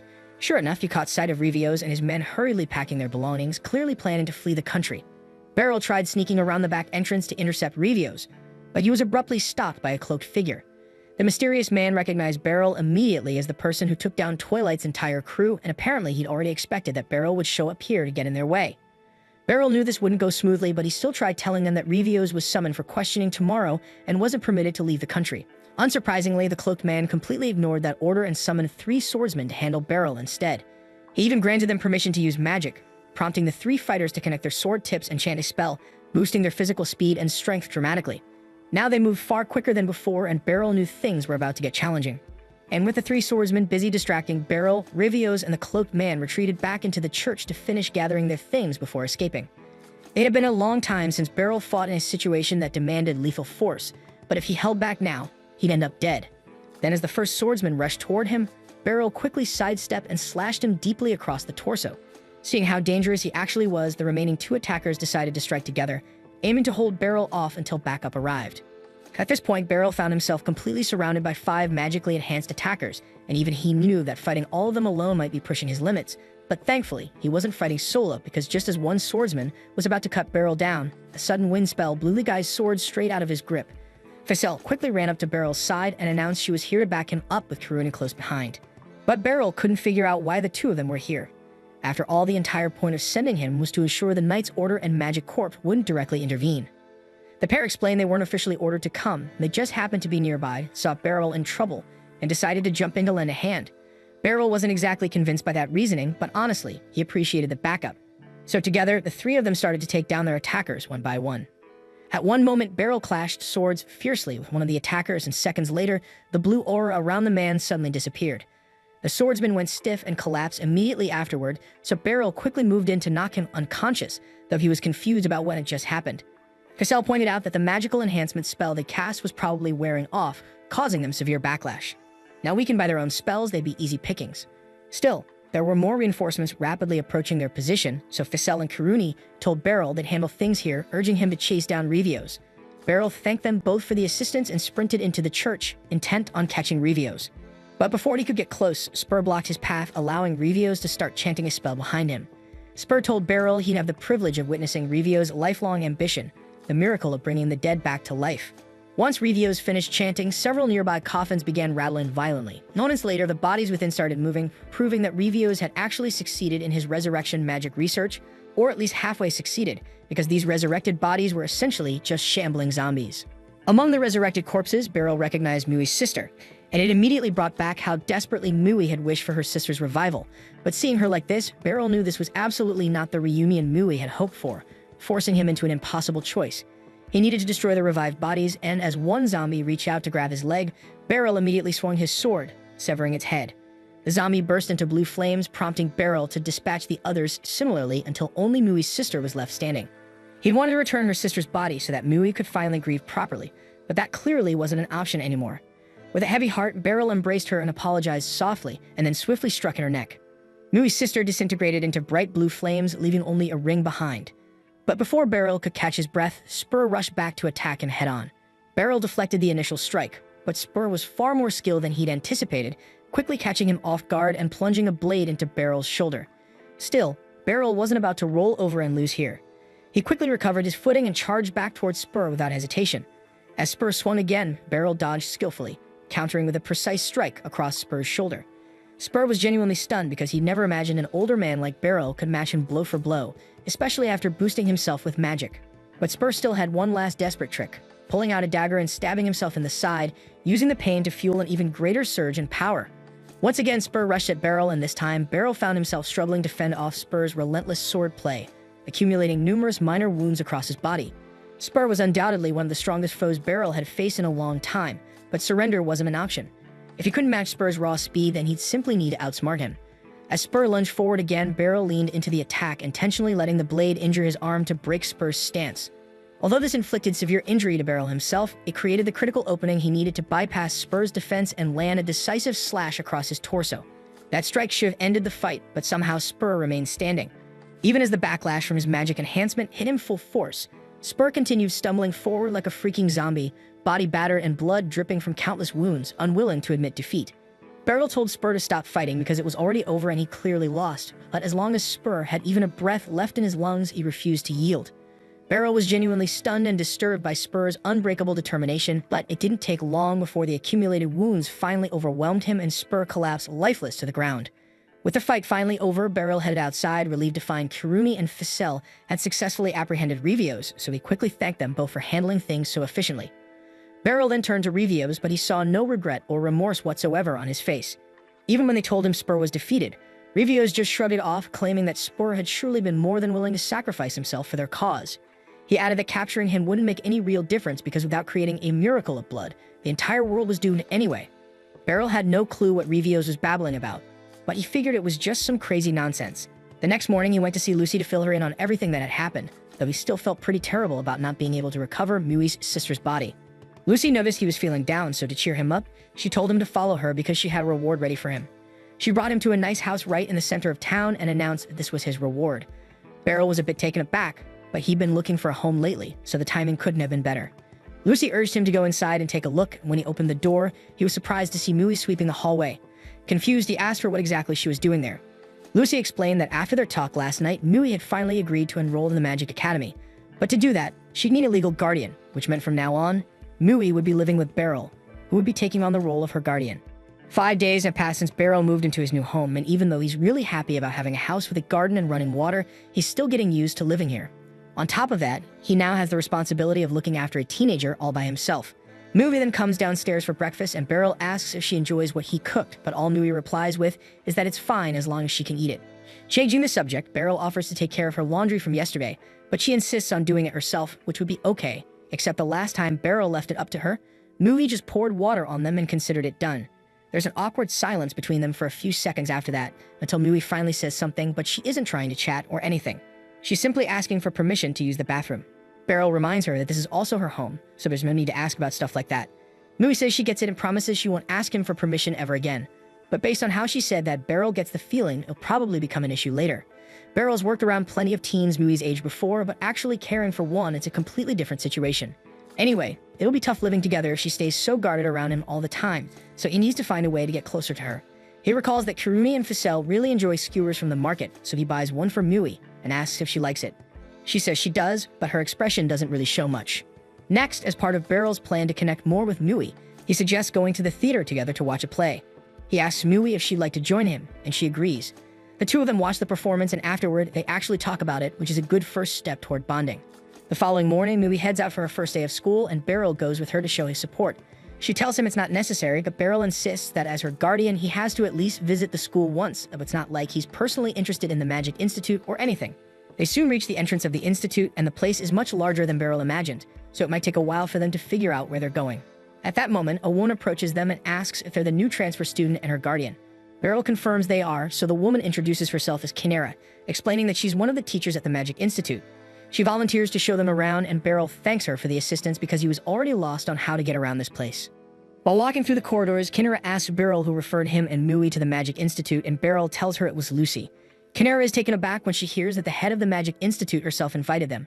But with a recommendation like that, Mui won't have to take the aptitude test and can be enrolled right away. Kinera then asks if Mui has already chosen her magic specialty, but neither Mui nor Beryl has ever heard of such a thing. So Kinera explains that magic has multiple systems and most magicians have areas they're good or bad at, so Mui will need to pick one to specialize in. Mui replies that the only thing she can manage is creating flames, so Kinera suggests that offensive magic might suit her best, though Beryl still isn't fully clear on that. Kinera further explains that magic falls into 5 categories: offensive, defensive, healing, enhancement, and lifestyle magic.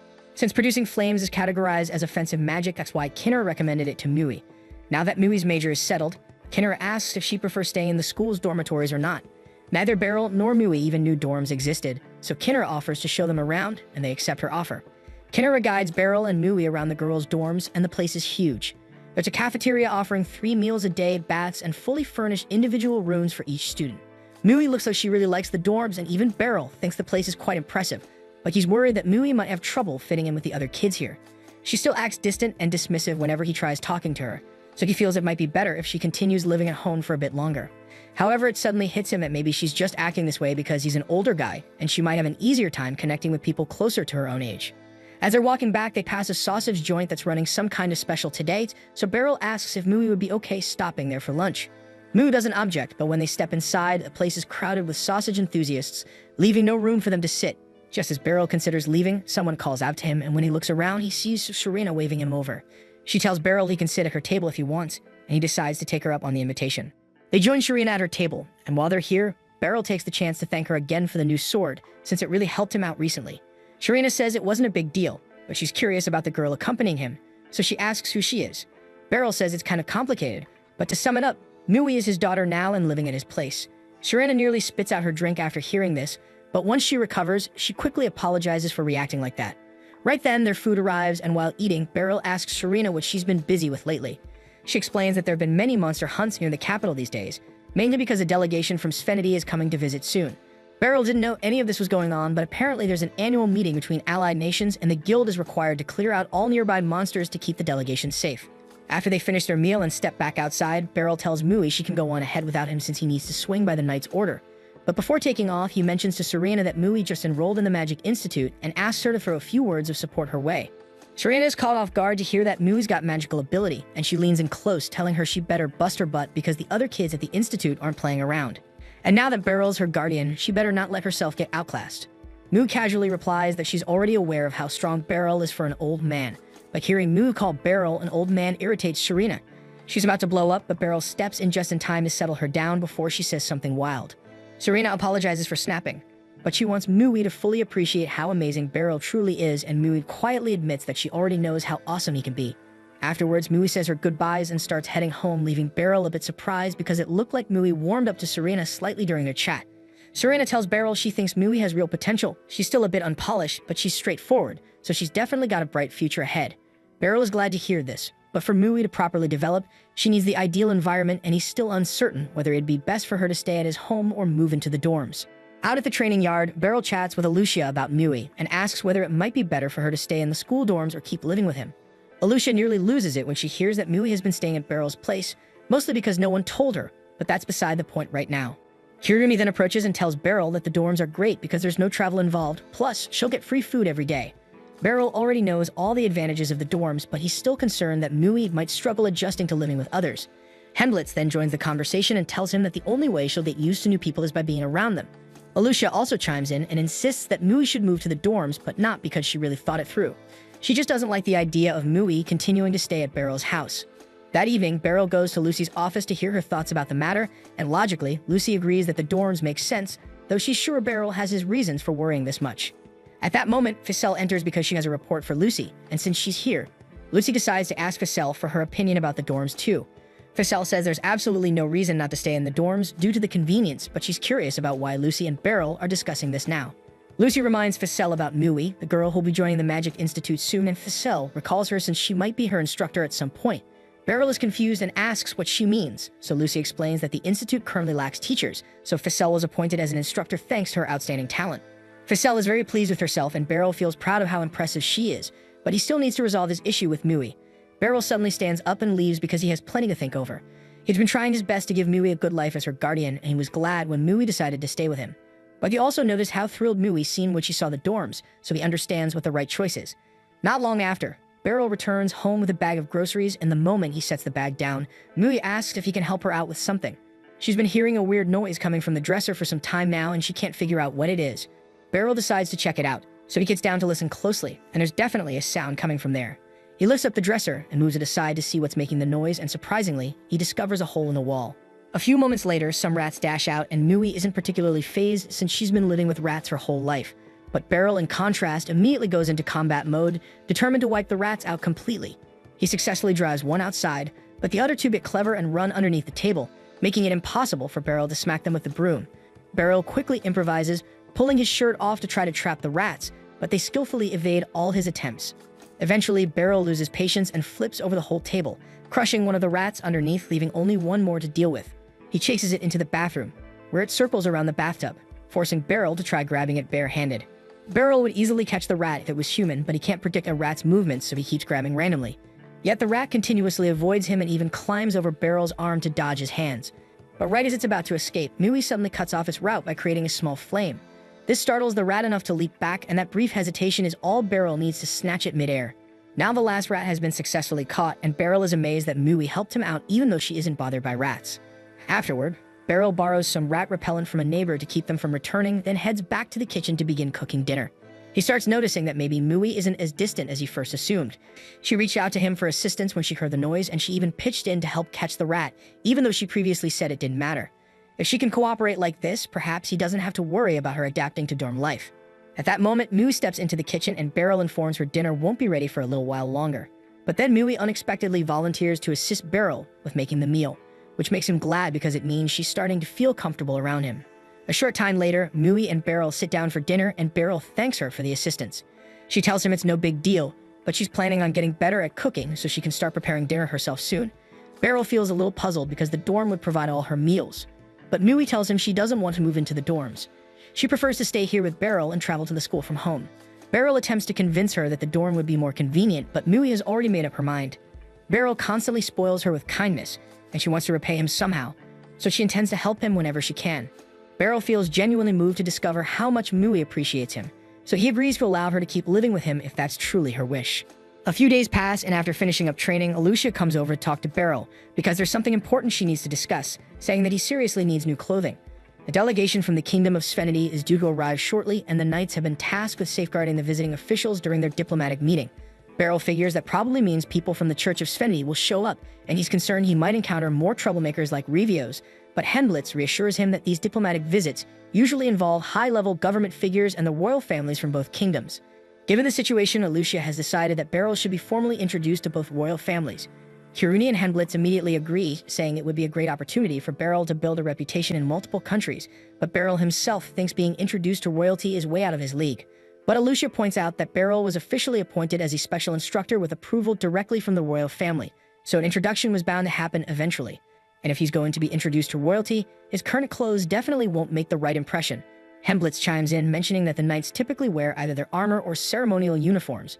But since Beryl isn't officially a knight, he'll need to pick out something appropriate for such a formal occasion. Beryl gets what they're trying to say and agrees that he'll buy some suitable clothing whenever he finds the chance, but Alicia absolutely refuses to let him shop alone.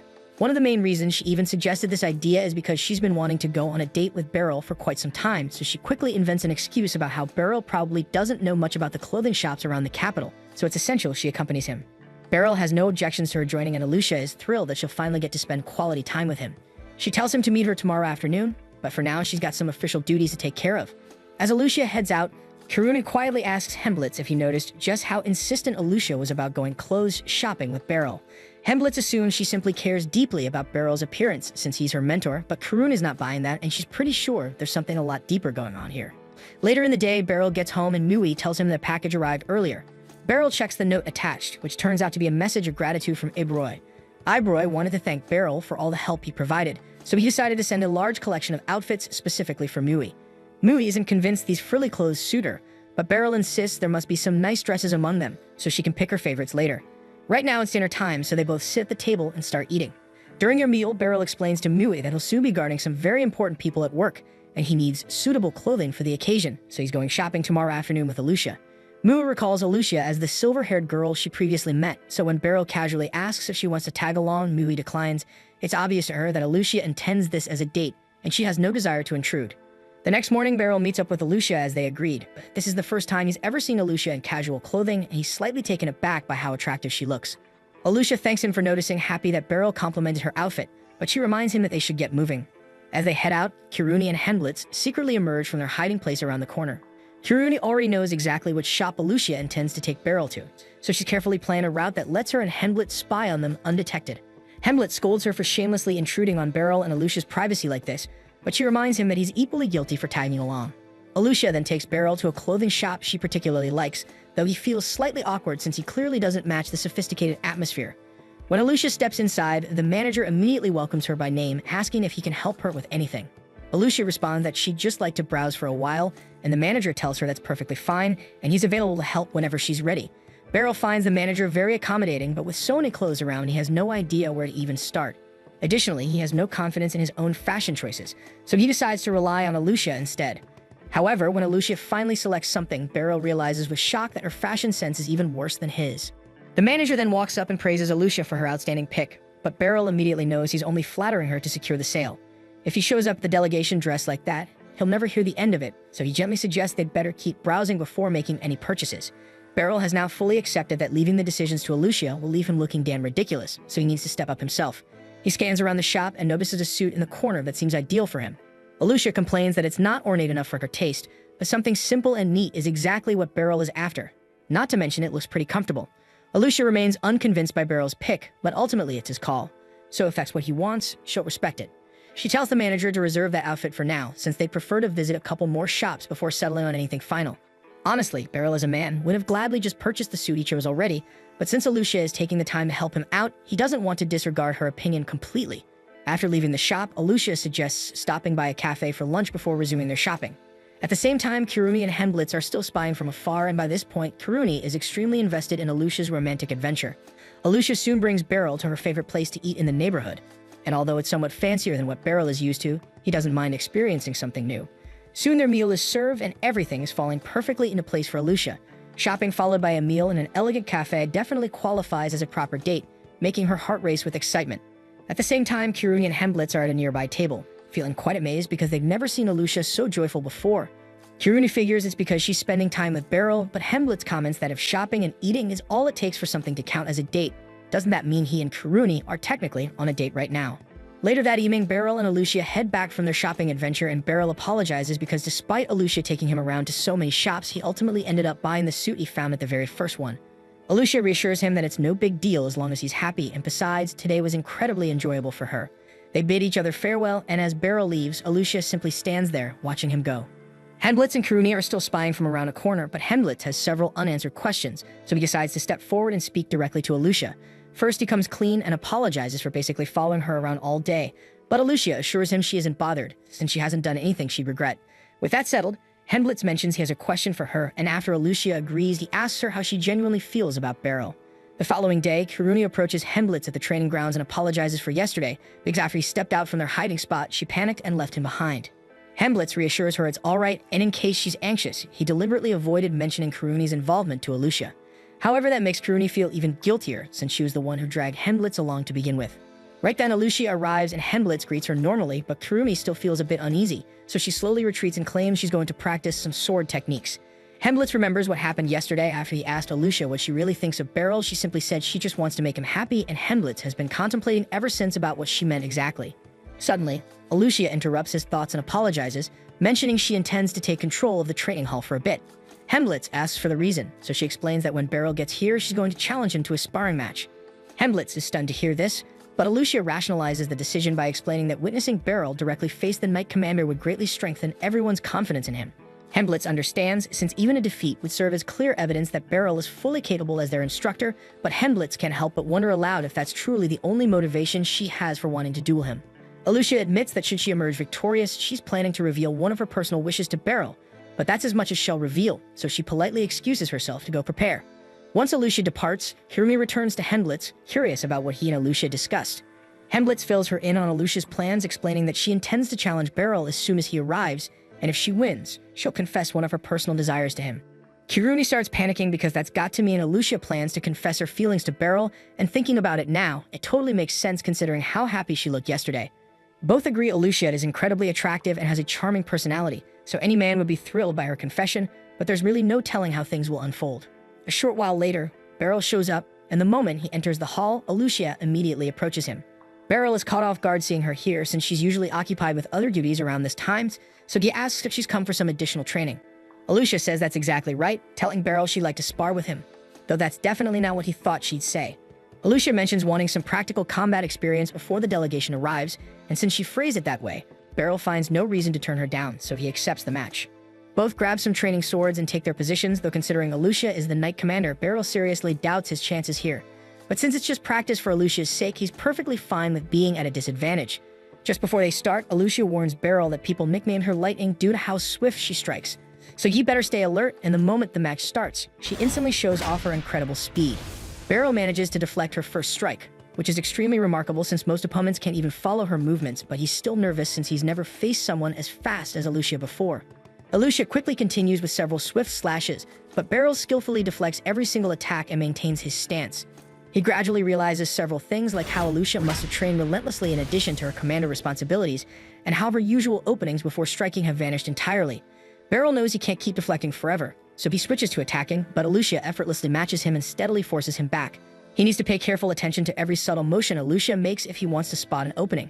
And when she charges again, Beryl finally notices a minor weakness in Alicia's stance, allowing him to predict her next move and successfully deflect it.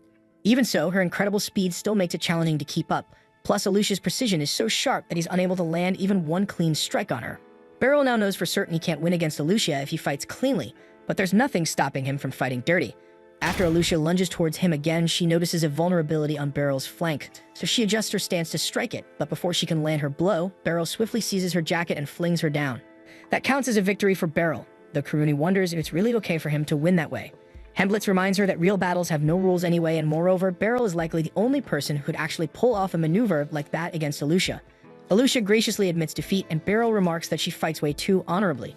In actual combat, your enemies will exploit any opportunity they get, fair or unfair, so you should always be ready to respond accordingly. Just then, the clock strikes and Beryl announces he's heading to lunch. After he's left, Hemblitz and Kuruni walk up to Alicia. Kuruni thought the fight was incredible, but she still wants to confirm if Alicia was genuinely planning to reveal her feelings to Beryl had she won. Alicia acts surprised and tells Kurumi she only intended to ask Beryl to accompany her shopping again. Kuruni feels ridiculous now for assuming Alicia had romantic feelings towards Beryl, so she sheepishly walks away. But once Kuruni is gone, Hemblitz poses the exact same question, and Alicia finally confesses that she truly wanted to tell Beryl about her feelings. She cares deeply about Beryl's happiness and would love to be the one responsible for it, but if things don't go as she hopes, she's willing to accept him finding happiness with someone else. Later that evening, Beryl is at home telling Mui about his spar with Alicia and how he barely managed to hold his own. He admits it was incredibly satisfying seeing his student push herself so hard against him, but the way he describes it, Mui suspects it wasn't simply another training session to her. Mui tries to point out that Alicia clearly has feelings for him, but Beryl quickly interrupts her mid-sentence.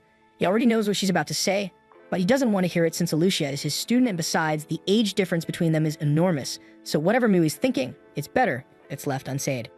The following day, Mui arrives home late after her school orientation, so Beryl has already fixed dinner and poured himself a relaxing cup of beer.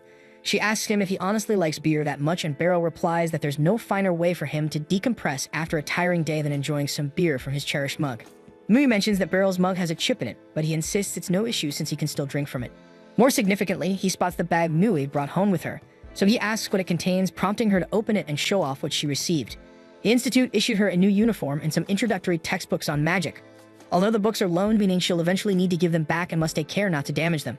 Beryl feels proud since Mui will officially start attending the Magic Institute in just a few days. She already has her uniform and textbooks ready, but then Beryl remembers his previous visit to the Institute and notices that all the students carried school bags. He asks Mui if the school said anything about providing her with a school bag, but since she didn't receive one, she guesses it wasn't included in the starter kit. She reassures Beryl that he shouldn't stress about it, as she can easily just use her sack, but Beryl refuses to settle for that. He insists that Mui absolutely needs an appropriate school bag before her classes start, and though she personally doesn't care much about what kind of bag she uses, she values Beryl's kindness. The following morning, Serena is summoned to the guild master's office as he has a task for her. Serena reads through the report, and Megan clarifies that a team of platinum-ranked adventurers discovered the monster and have managed to trap it within a forest close to the capital. But the guild hasn't executed any decisive actions, yet since they're uncertain whether they possess sufficient strength to subdue it. The guildmaster inquires if Serena would be willing to join the effort, but Serena explains that her abilities alone likely won't significantly alter the outcome against a threat of this scale. At that moment, someone knocks on the door and informs Serena that someone has arrived asking for her. Somewhere else in town, Beryl has just stumbled across an excellent bag store, so he heads inside, only to quickly realize he doesn't have the faintest clue what the hell type of bag Mui might want. The shopkeeper notices Beryl's uncertainty and approaches him, asking if he can be of any assistance.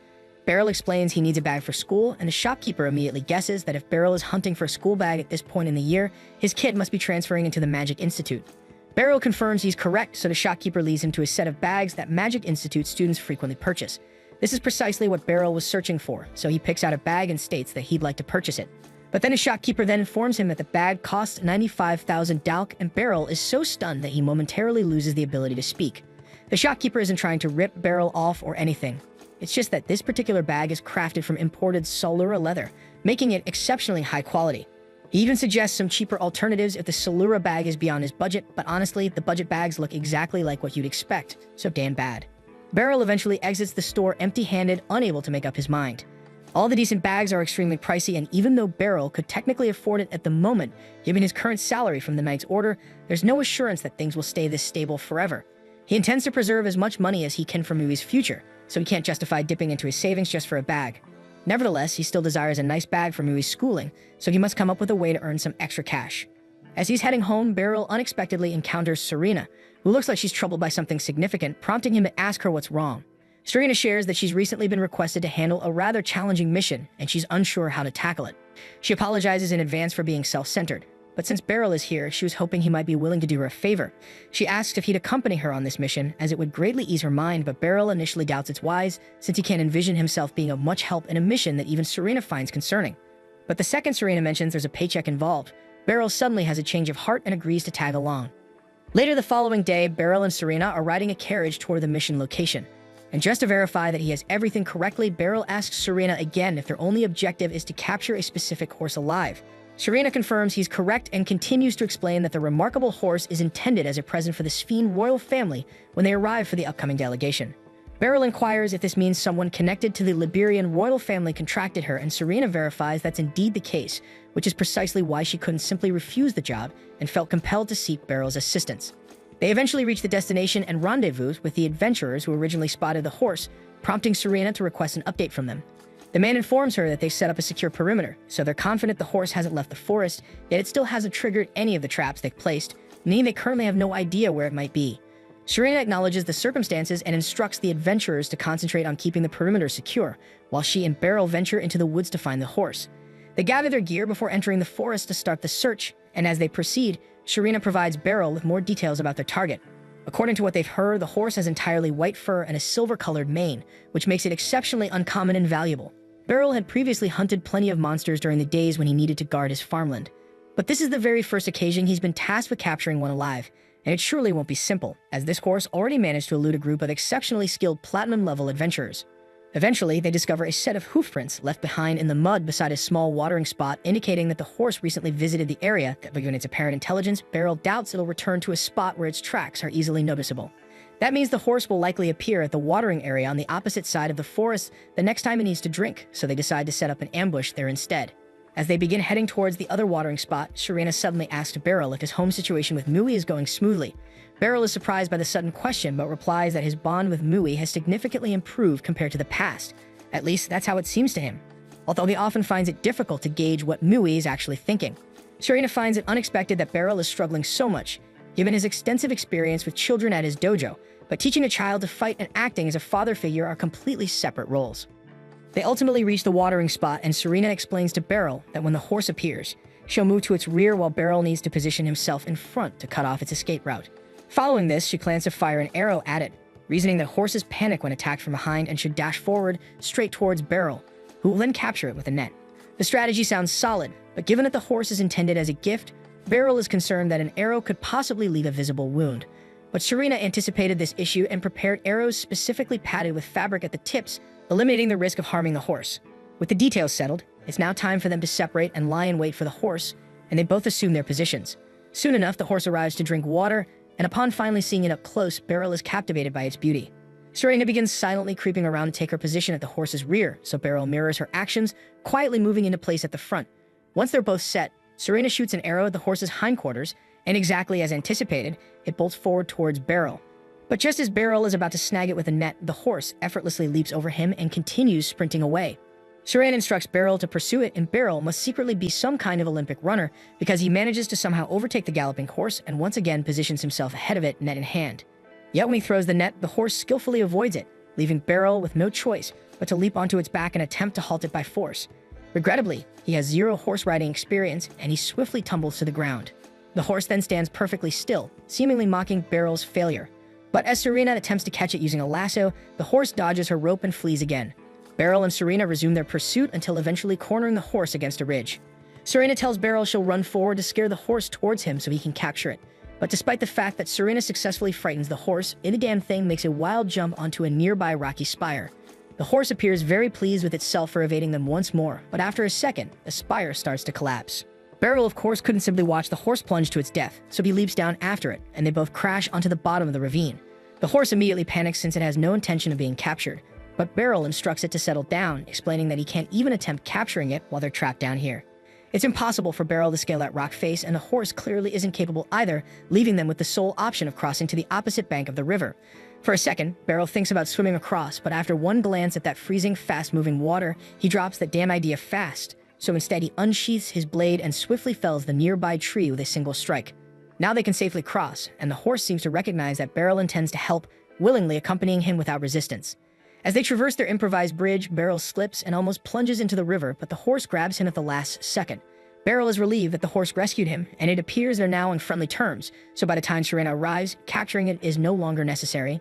Together, they escort the horse back into town, and the guildmaster expresses immense gratitude to Beryl because requests like these can greatly influence the fate of the guild. As agreed, Beryl receives a generous payment as compensation, and now that everything is settled, they each depart on their own paths. Using the money from his reward, Beryl managed to purchase the bag for Mui, but upon returning home he couldn't locate her, so he figures she must have gone out to buy some things.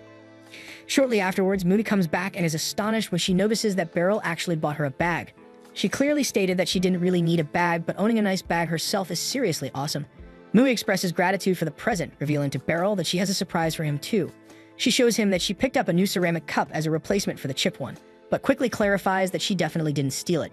She got a job through Serena's help and worked super hard to make enough money for it. And when he heard this, Beryl realized why Serena spent so much time chatting about Mui earlier today. Mui then encourages Beryl to give the new mug a shot, and surprisingly, the beer tastes remarkably different than it did when he used the wooden mug. Mui recalls hearing somewhere that beer's flavor improves significantly when consumed from a ceramic mug, and knowing how much Beryl loves beer, she thought it'd be great if he could savor it even more. That's why she washed dishes for several days to earn the money, and Beryl is so touched by Mui's kindness that it brings tears to his eyes. The following morning marks Mui's very first day at school, and after she finishes getting ready, she steps outside alongside Beryl. Mui insists that Beryl didn't have to accompany her, but since it's her first ever school day, he simply wanted to send her off properly. Soon, the school carriage arrives, Mui climbs aboard, and Beryl wishes her a pleasant day. Beryl then proceeds to work at the training hall, where Karuni immediately notices he seems more cheerful than usual today, prompting her to inquire if something nice occurred. Right at that moment, Alicia arrives, mentioning she has something she'd like to ask Beryl. She explains that Sohing's Knight Commander and Vice Commander have just arrived, and she and Henblitz are about to meet with them. She was hoping Beryl would participate in the meeting as well. Beryl doesn't particularly have any reason to be present at the meeting, but given everything that's transpired involving Sohin so far, he feels it's wise to monitor them closely, so he accepts the invitation. However, upon entering the meeting room, he is startled to discover that the Sohin Knight Commander is Rose, his former student. Rose used to attend Beryl's training hall several years back, and as Beryl remembers, she got exceptional swordsmanship, so she only stayed at his dojo for roughly 18 months. Still, she appears unusually fond of him, and Alicia is beginning to feel envious. Beryl is amazed that Rose was chosen as the new deputy knight captain of Sphene, but Alicia is curious about what became of Hinnis, the previous deputy captain, since this replacement happened so abruptly. Evidently, that topic is sensitive for Pictoga, who insists he doesn't have the time to elaborate. Moreover, this meeting isn't just for idle conversation. Their main goal here is to get Rose acquainted with Baltrain Kingdom in advance of the delegation. Rose has actually never visited Baltrain before, so they're going to spend a few days here, letting her get familiar with the city's layout and potential hazards. Alucia suggests assigning a night to show Rose around, but Gatoga informs her that won't be required, disappointing Rose, who is secretly hoping that Beryl might guide her around the city. Later, after training concludes, Beryl prepares to head out for the evening, but as soon as he passes through the front gate, he spots Rose waiting there. He asks if there's something specific she needs, but Rose says she simply hoped to chat a bit, and if he's free, perhaps he could take her on a stroll around the city. Beryl has no reason to decline her request, so he accepts, and as they walk together through town, the two spend some time catching up on what each has been doing since their last encounter. Beryl inquires when Rose joins Sphyn's Holy Knights, and she explains she basically enlisted immediately after leaving his dojo. Initially, Gatoga personally scouted her, and she's been serving as a knight ever since, though she admits she would have preferred having a more relaxing couple of years first. Beryl completely relates since he was suddenly thrust into his role as special instructor, though he genuinely enjoys the position now. Rose confesses she deeply misses the old times when Beryl instructed her in swordplay while she dedicated prayers to Sphyn's deity, but Beryl gently reminds her she's clearly doing very well now, considering becoming a vice captain is quite an achievement. Nevertheless, Rose insists she hasn't really earned the title herself. They urgently needed someone for the vice commander role, and she just happened to be around at the right moment. Rose and Beryl continue wandering through the city a bit longer, and Rose is taken aback by just how gorgeous the area is, so much that she jokes about potentially relocating here. Beryl reminds her she's currently serving as deputy knight commander in another country's order, making any move a bit complicated. Nevertheless, Rose playfully asks if Beryl would welcome her in if she actually decides to move. Beryl considers this seriously for a moment. Someone as upbeat and friendly as Rose would surely be a positive role model for Mui, so maybe it could work out, but realistically that's impossible. As dusk approaches, Rose mentions she has to head back and they say their farewells. Afterwards, Beryl stops by the tailor to collect the new suit he ordered and decides to wear it right away, figuring he needs to get comfortable in it before the important event. It certainly looks sharp on him, though he's still somewhat annoyed at having paid 65,000 DAU for it. Arriving back home, Mui is caught off guard seeing Beryl in formal attire, prompting him to explain he just picked it up from the tailor and decided to wear it home for practice. He asks her opinion, but after her initial surprise fades, Mui seems pretty uninterested. That makes Beryl worry the suit looks awkward on him, although that isn't quite what she implied. Regardless, she announces that dinner is ready, so he thanks her and heads off to switch back into his usual clothes. When he returns and takes his seat at the table, he's genuinely impressed by how much Mui's cooking has improved lately. Changing topics, he asks about school, and Mui sighs, claiming she's already fed up. This immediately captures Beryl's attention, and he asks what the problem is. Mui explains that her classmates keep driving her all over the place. Today they went to the library, yesterday it was the music hall, and the day before it was the art studio, making things really tiring. Beryl quickly realizes he was worried unnecessarily, reassuring her that her classmates are probably just trying to familiarize her with the campus. She admits they're likely trying to help, but the school is enormous, and all this exploring leaves her worn out. Today was particularly draining because during their library visit, she had to flip through enormous books filled with complicated words she couldn't grasp. Hearing that, Beryl suddenly remembers Mui struggling a bit when signing her admission paperwork, suggesting that her reading ability might actually be quite limited. Mui then asks Beryl if he could help explain the complicated words she doesn't understand, and Beryl perks up immediately, thrilled at finally having opportunity for some bonding time, so he eagerly tells her that he'll happily study alongside her anytime she wants. The delegation's arrival day has finally arrived, prompting Alucia to gather all the knights for one last briefing. The Prince of Sphyn, Glenn, will remain in town for 3 days, and a team consisting of Alucia, Henblitz, and Beryl has been assigned the important task of ensuring the princess's safety. After the briefing wraps up, the trio goes to formally greet the princess. This is Beryl's first time interacting directly with royalty, so naturally, he's feeling extremely anxious. Salacia tells him she's heard plenty of great things about him from Alucia, so she's delighted to finally meet him face to face. At that moment, Prince Glenn appears alongside Rose and Gatoga, and Salacia's face lights up as soon as she sees him. Glenn warmly tells her he's been eagerly anticipating their time together today, and judging by the way they're interacting, Beryl gets the sense that there's definitely something romantic going on between them. Soon it's time to leave, and after Glenn politely assists Salacia into the carriage, Alucia reminds Beryl of their strategy. He must sit alone in the second carriage to serve as a decoy. Beryl realizes this is going to be an incredibly dull ride for him, so Rose comes over to his window and playfully asks if he'd prefer company during the trip. However, Beryl politely declines, explaining they're both on duty, so they need to stay professional. As the carriages roll out through the castle gates, the knights work diligently to manage traffic along their predetermined route. However, Prince Glenn and Princess Salacia suddenly request the carriages stop because they spotted some stunning jewelry in a nearby shop window, and they're eager to take a closer look. Alucia isn't thrilled with them making an unscheduled stop this early, but there's little she can say if that's truly what the royal couple wants. Glenn and Salacia then head inside to browse the shop while the knights remain vigilant outside. But by the time they finish their impromptu shopping, an enormous crowd has already gathered outside. Beryl is taken aback by the size of the crowd, but Hemblitz reassures him that this is actually quite typical, since many people gather hoping to catch a glimpse of royalty, which is precisely why there are so many knights around to manage the situation.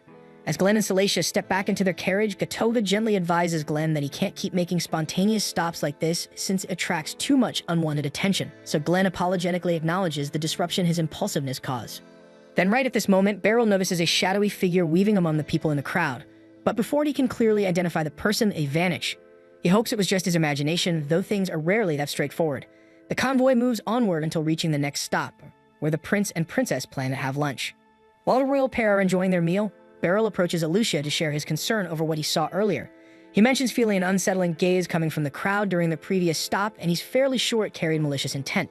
Although he couldn't confirm the presence of an assassin, he felt it was important to inform her anyway. Alucia is slightly taken aback since she'd been informed there weren't supposed to be any significant security risks for this visit, but both she and Hemblitz take Beryl's warning seriously. Hemblitz immediately goes to rearrange the knights to strengthen security around the prince and princess. Their next destination is the theater, where another crowd is gathered, prompting the prince and princess to smile and wave in greeting.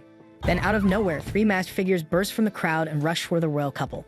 The knights instantly respond, confronting the attackers to protect the royals. Strangely enough, when Beryl intercepts one of them, the attacker ignores him completely and runs right by without engaging. He senses no killing intent from them either, confirming his suspicion that they're merely decoys, a suspicion soon validated when additional assassins drop down from nearby rooftops, releasing smoke grenades. Beryl shouts a warning about the new attackers, prompting Alucia to order a small group of knights to escort the prince and princess inside for safety, while the remaining knights engage the assassins. Thick smoke rapidly fills the area, obscuring everyone's vision, yet Beryl still manages to block an assassin's strike. Upon closer examination of the assassin's blade, he sees it's poisoned, making even a single hit deadly. Determined to uncover who is behind this attack, Alucia instructs the knights to attempt capturing at least one assassin alive. But that's far easier said than done, as these attackers clearly have no intention of fighting fairly. One even resorts to throwing sand into Hemblitz's eyes during their clash.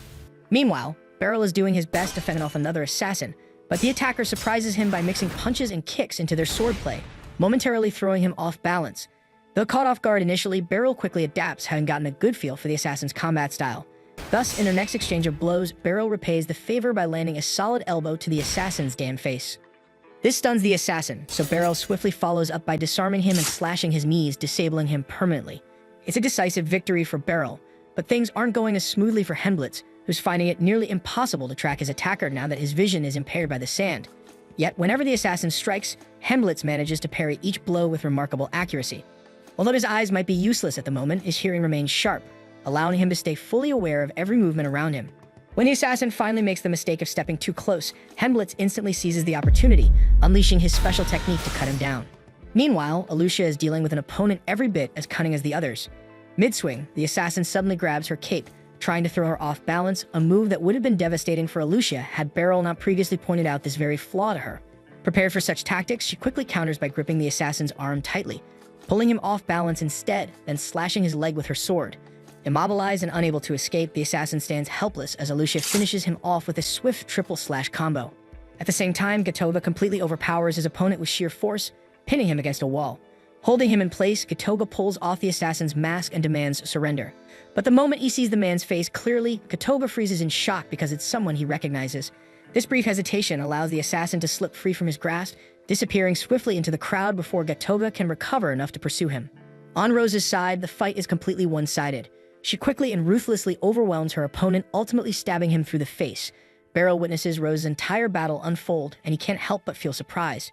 Back when he trained her, Rose had always been a defensive-style fighter, but now she's incredibly brutal and aggressive. With the fight concluded, Alucia and the rest begin gathering up any assassins still breathing for interrogation. But as Hemblitz is about to lift one, Beryl notices the man biting down on something. Seconds later, blood gushes from the assassin's mouth as he collapses, lifeless. The same happens simultaneously with every other assassin captured alive, leaving everyone stunned and bewildered, wondering who could possibly be behind such a calculated attack. Then we see Gatoga quietly mutters the name Hinnis under his breath, but the moment Beryl walks over to check what happened, he switches gears and acts like it's nothing, just as the assassin managed to slip away.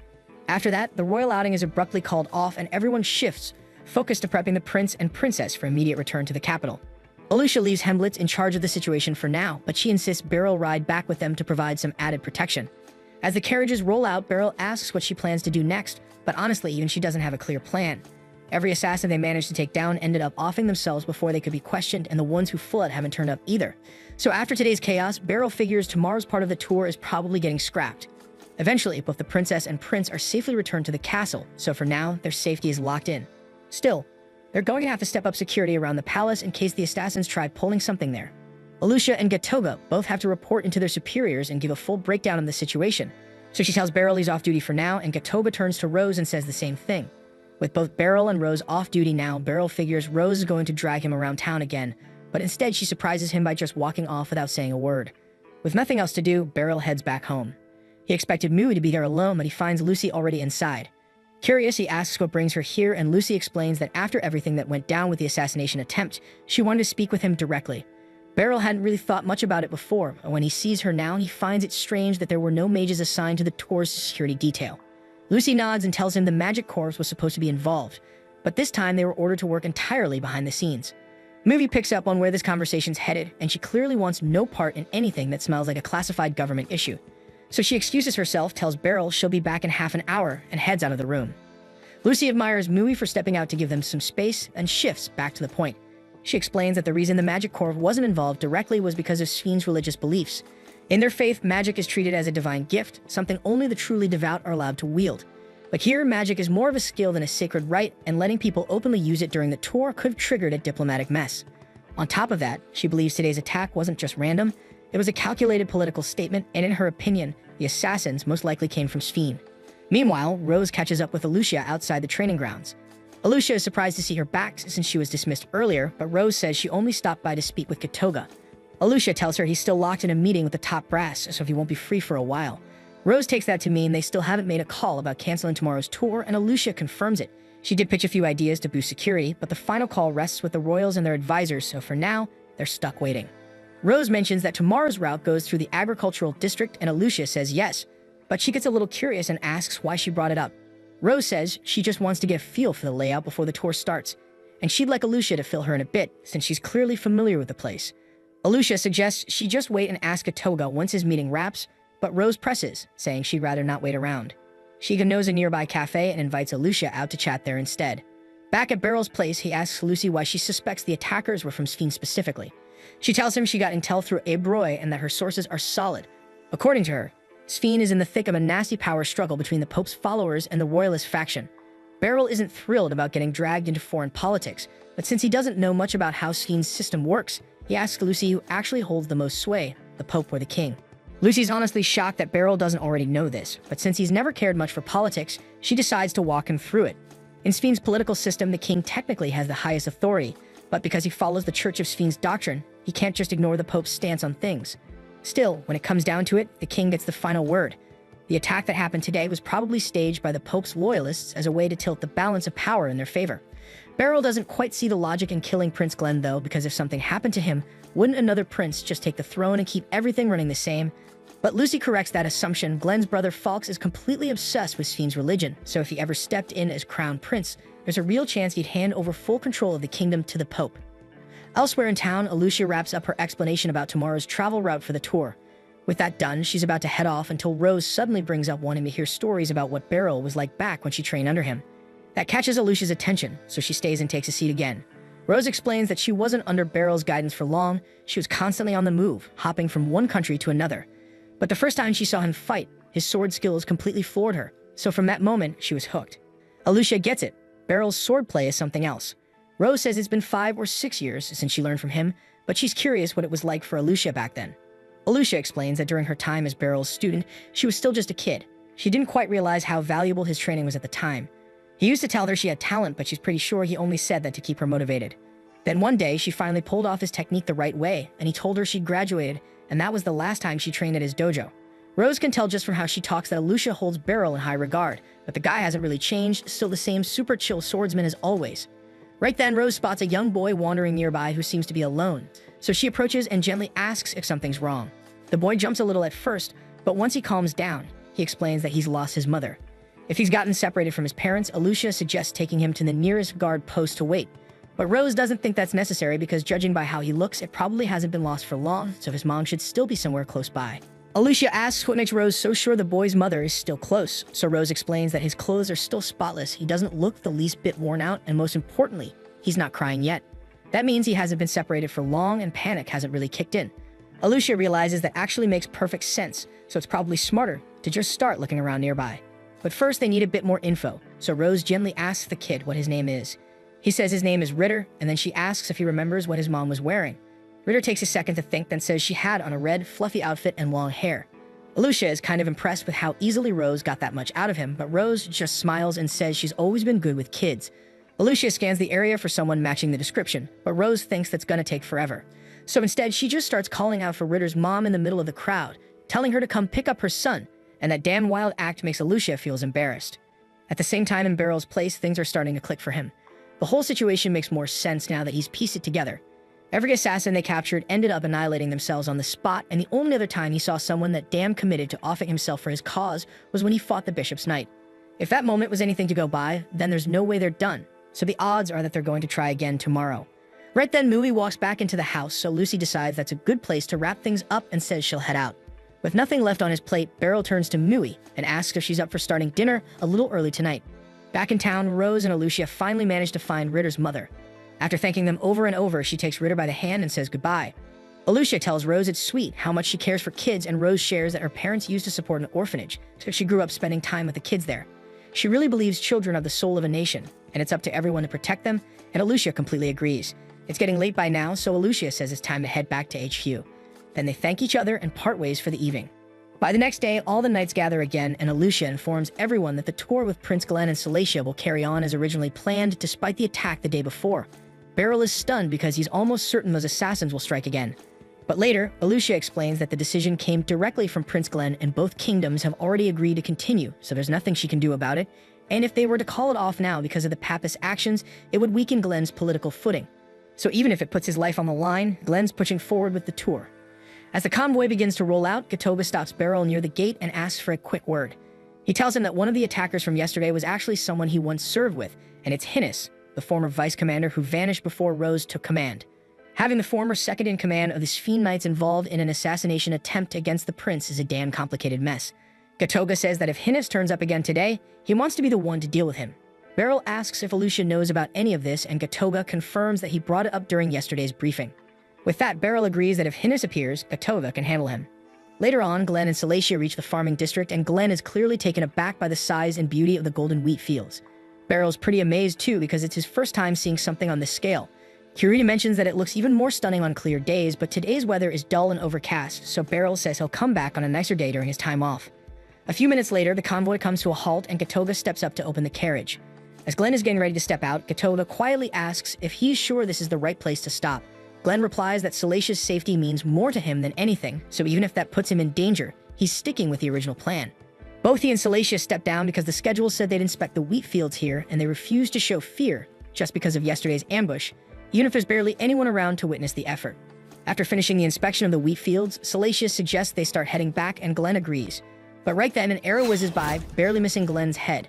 The attackers are back, and this time they've got archers hidden throughout the crops. The knights quickly move to shield Glenn and Salacia from the barrage. But it's not just archers, they've also sent in melee fighters, so Beryl jumps into action, slicing through the attackers one by one. The rest of the knights follow suit, but there are way too many enemies, so this isn't going to be easy. Beryl charges in, slashing through the wave of assassins, but just as one leaps at him from the tall grass, he's suddenly struck through the chest by 2 arrows. Beryl freezes for a moment and wonders why the hell they would shoot one of their own, but still he grabs the guy's body and uses it as a temporary shield while prepping for the next group. But then the next assassin gets hit right between the eyes by another arrow, while 2 more rush in without flinching. That's when Beryl realizes what the hell is going on. These archers aren't aiming at their allies on purpose, they're just horrible shots, and clearly, nobody here gives a damn about friendly fire. Even for someone like Beryl, dodging this rain of arrows while fending off close-range attackers is getting exhausting. Kiruni's starting to falter too, and one of the enemies slips past her, sprinting straight toward Glenn. Fortunately, Hemblitz intercepts and drops him before he can land a blow, but they're clearly getting overwhelmed. Beryl calls out to Alicia, telling her to get Glenn and Salacia back to the carriage, so that they'll have a better chance of defending them. And while she gets them to safety, he'll keep cutting down as many of the bastards as he can. Sometime later, Beryl is trekking through the woods after cutting down another wave of attackers, and that's when he runs into Rose. She tells him he's seriously strong, and Beryl thanks her and adds that it took a hell of a fight to get this far, but now it's time to talk. So they both pull their blades and get ready for that damn talk. Beryl then asks her if she had to take out her teammates to get this far, but Rose says there was no need. It was simple enough to knock them out so she could finish the mission. But she makes it clear that trick won't work on Beryl. She then asks how long he's been onto her, and Beryl admits he started getting suspicious the moment she obliterated that assassin at the theater.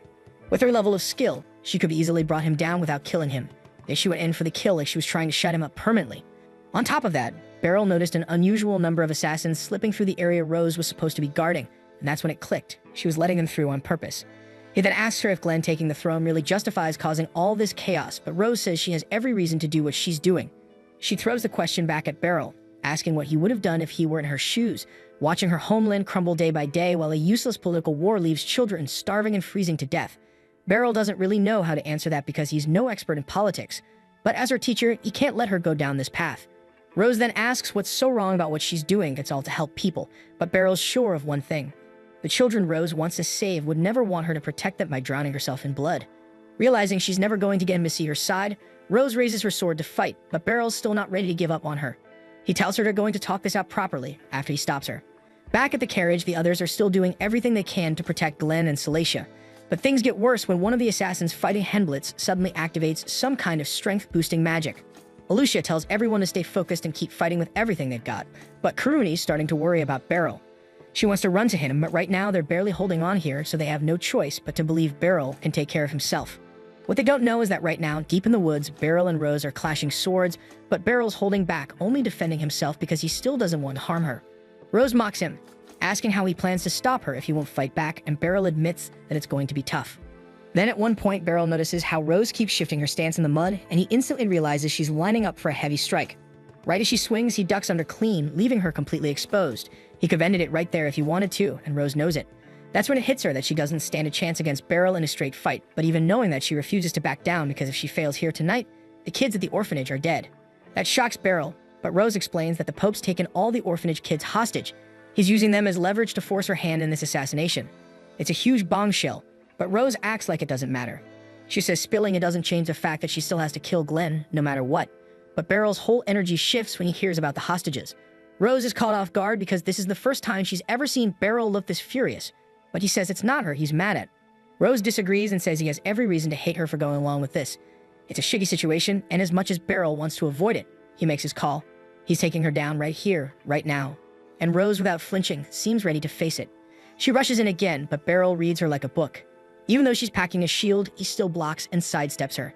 She does manage to catch him with a minor cut across the cheek, though. The shield's helping her defend sure, but it's also working against her. It limits her reach and screws up her angles, which ends up buying Beryl just enough space. He lunges forward, swinging hard, but Rose blocks every hit, keeping up the pressure. It's a grind, and Beryl's having a rough time reading her rhythm with that shield blocking half his view. Still, little by little, he starts to see a gap. Then Rose commits to another strike, and that's when Beryl makes his move. He shifts his footing and cleanly knocks her blade off course, catching her wide open again, and this time he doesn't hold back. Beryl brings his blade down hard, cutting across her chest. Blood sprays out over the dirt, and in that moment, Rose knows it's over. She didn't think she'd die like this, not by Beryl's hand. She always knew he was strong, but she never imagined he could pull something like that. Beryl, on the other hand, admits he was just winging it, and if Rose had lasted a bit longer, that trick probably wouldn't have worked again.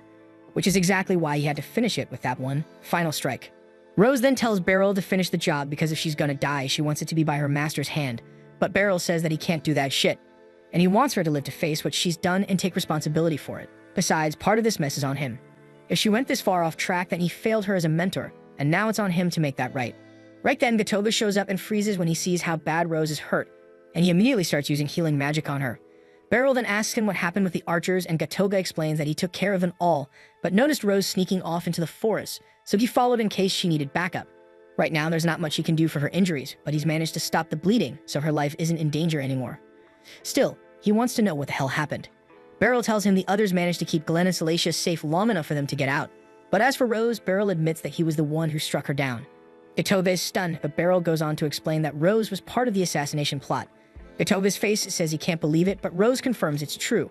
Then Beryl adds that she was being forced into it. The Pope's got the orphanage kids as hostages, so Rose didn't have a real choice. Gatova is horrified that the Pope actually went that far, putting innocent kids' lives on the line just to control one person. But thinking about how devoted those assassins were, willing to die without hesitation, it makes sense. They clearly don't care about human life, not even children. Now, with everything Beryl just laid out, Gatoga says their main priority has to be tracking down those kids and making sure they're safe. But before that, he has one thing to ask Beryl. He says he's got to report that Hinnis was the one behind everything, and that Rose got wounded trying to take him down. Rose cracks a weak joke, saying he'll get himself in trouble for covering for her. But Gatoga says if the truth gets out, Rose will be executed, and he's not gonna let that happen. Beryl's surprised because he doesn't get why Gatoga would go this far. But then Gatoga drops the real reason. Rose is his sister. Well, stepsister. They're not blood relatives, but they've been together since they were little, and he's not about to let her die like this. Beryl's honestly taken aback by everything, but he tells Gatoga not to worry because he has no plans of ratting Rose out. Still, he's curious, so he asks Gatoga where his loyalty really lies. The Pope or the Prince? Gatoga says that as Knight Commander, he's supposed to stay neutral when it comes to political games. But if we're being honest, he's on Prince Glenn's side. Rose, however, isn't so convinced about the royal family. She says she's got reasons not to trust them, mainly because the Pope told her the royals pinned a bunch of false charges on Bishop Revios. That grabs Beryl's attention, and he asks what she means. Rose explains that Revios was accused of twisting Holy Scripture for selfish reasons and breaking divine taboos. Rumor has it the royal family made the whole thing up, but Beryl shuts that down quick and says that Revios absolutely did all of it. He knows because he's the one who brought the bastard down and he saw it all himself. Revios recruited criminals to steal corpses and tried using them to pull off a resurrection miracle, even though that kind of sorcery is totally off limits. Rose is floored because she suddenly realizes that the Pope has been feeding her lies from the start, and now she's not even sure if his promise about saving the orphanage kids was ever real. Beryl says he's never met the Pope himself, so he can't say what kind of man he is, but based on everything, he tells Rose to seriously rethink where her loyalty stands. It's a tough pill to swallow, but Rose gets it now. Everything she did might have been pointless. Still, now that she knows the truth, she says she's not ready to die, not until she's made things right and chased real justice. But for now, she's still in bad shape, so Gatoga picks her up and gets ready to take her back. Beryl tells him to look after her, and Gatoga says he'll do what he can, but reminds Beryl that they're walking a dangerous line here. So if he wants to protect Rose, he has to keep every single thing that happened today under wraps. At the same time, Alucia, Kiruni, and Hendlitz had taken out all the attackers near the carriage, though they couldn't let their guard down just yet in case more were hiding nearby. Alucia tells Hendlitz to stay with the carriage while she goes to check on Beryl, but before she even takes a step, Beryl shows up alive and well, which gets everyone fired up. He says he followed Rose into the woods to deal with the assassins, but she got seriously injured in the process, so Gatoga had to carry her off to get help. Still, he doesn't think there'll be any more ambushes coming their way, and hearing that Alucia says she'll go arrange for some fresh horses so they can head home right away. Once they're back at the training hall, Alucia fills Beryl in on the higher-ups' decision. The agriculture district tour is officially done, and since their squad made it through with barely any losses, the whole thing won't cause any problems for the royal family's public image. That said, they'll still have to pay off for the farmland and crops that got wrecked during the chaos. Right then, one of the knights walks up and hands a letter from the royal family to Alucia. When she reads it, she finds out she's been invited to a formal banquet in recognition of her outstanding performance. Beryl congratulates her. Something like a state banquet definitely sounds like a big deal. But then Alucia notices Beryl's name also written in the invitation, meaning he's got no choice but to tag along too, even though he clearly isn't thrilled about it. When banquet day rolls around, Beryl's still trying to figure out how he got himself into this mess. He's seated at a table full of the kingdom's top brass, and he can't believe how Alucia is just sitting there cool as ice, though that kind of poise makes sense, considering she's the knight commander and probably used to this sort of thing. Eventually, King Gladio and Princess Salacia enter the banquet hall, and once they're settled, the king personally thanks Alucia for her help protecting his daughter. Beryl's a little stunned that she's casually talking face-to-face with the king himself. The king also brings up Beryl, saying he heard how big of a part he played in keeping the attackers off their backs. Salacia jumps in too, talking about how awesome he looked while fighting them off. Beryl doesn't think what he did was anything that special, but the king genuinely appreciates everything he did. On a more serious note, the king brings up something he's been wanting to share. It's not official yet, but he tells everyone that Salacia is set to marry Glenn pretty soon. She'll be heading out to Skeen for the ceremony, but honestly, the king's feeling a little uneasy about sending her off to another kingdom, especially since Skeen's neck-deep in political chaos. That's why he's been thinking of forming a royal guard unit specifically to look after Salacia, and he had Beryl in mind to lead it. Now, Beryl wants absolutely nothing to do with that shit, but turning down the king flat out isn't really an option, so he's stuck in an awkward spot. But thankfully, Alucia jumps in and tells the king that Beryl's too important to their knight order to just hand over. She insists they can't afford to lose someone like him right now. Since she's so firm on that, the king backs off on the royal guard idea, but he still has one last thing to bring up. He says he's heard Beryl is a sword master, and hopes he'll live up to that title by continuing to serve and protect the nation. Beryl's caught off guard by the sword master remark, so he figures Alucia probably mentioned that at some point. He's not really in a spot to deny it now that the king said it out loud, but deep down Beryl feels like that kind of title is way too much. After all, he's never even managed to be his old man in a proper duel. Once the banquet wraps up, Beryl heads home and shows Mu the gift he got from the palace. It's this elegant glass dish, but it looks too fancy to actually use. He doesn't want to just stick it on a shelf either, so now he's got to figure out what the heck to do with it. Back in Beryl's hometown, his father receives the same glass plate because Beryl had it shipped out to him. With it came a letter explaining that Beryl was given the dish after being invited to a royal banquet, but he couldn't bring himself to use or display something so nice. He figured his dad would appreciate it more, and he also mentions that the king called him a sword master, but says he doesn't feel worthy of it yet. Beryl's father shakes his head, wishing his son would finally realize just how talented he really is. Still, he understands that Beryl's only that humble because he knows there's always more to learn. And honestly, he's looking forward to seeing just how far Beryl is going to take his sword talents.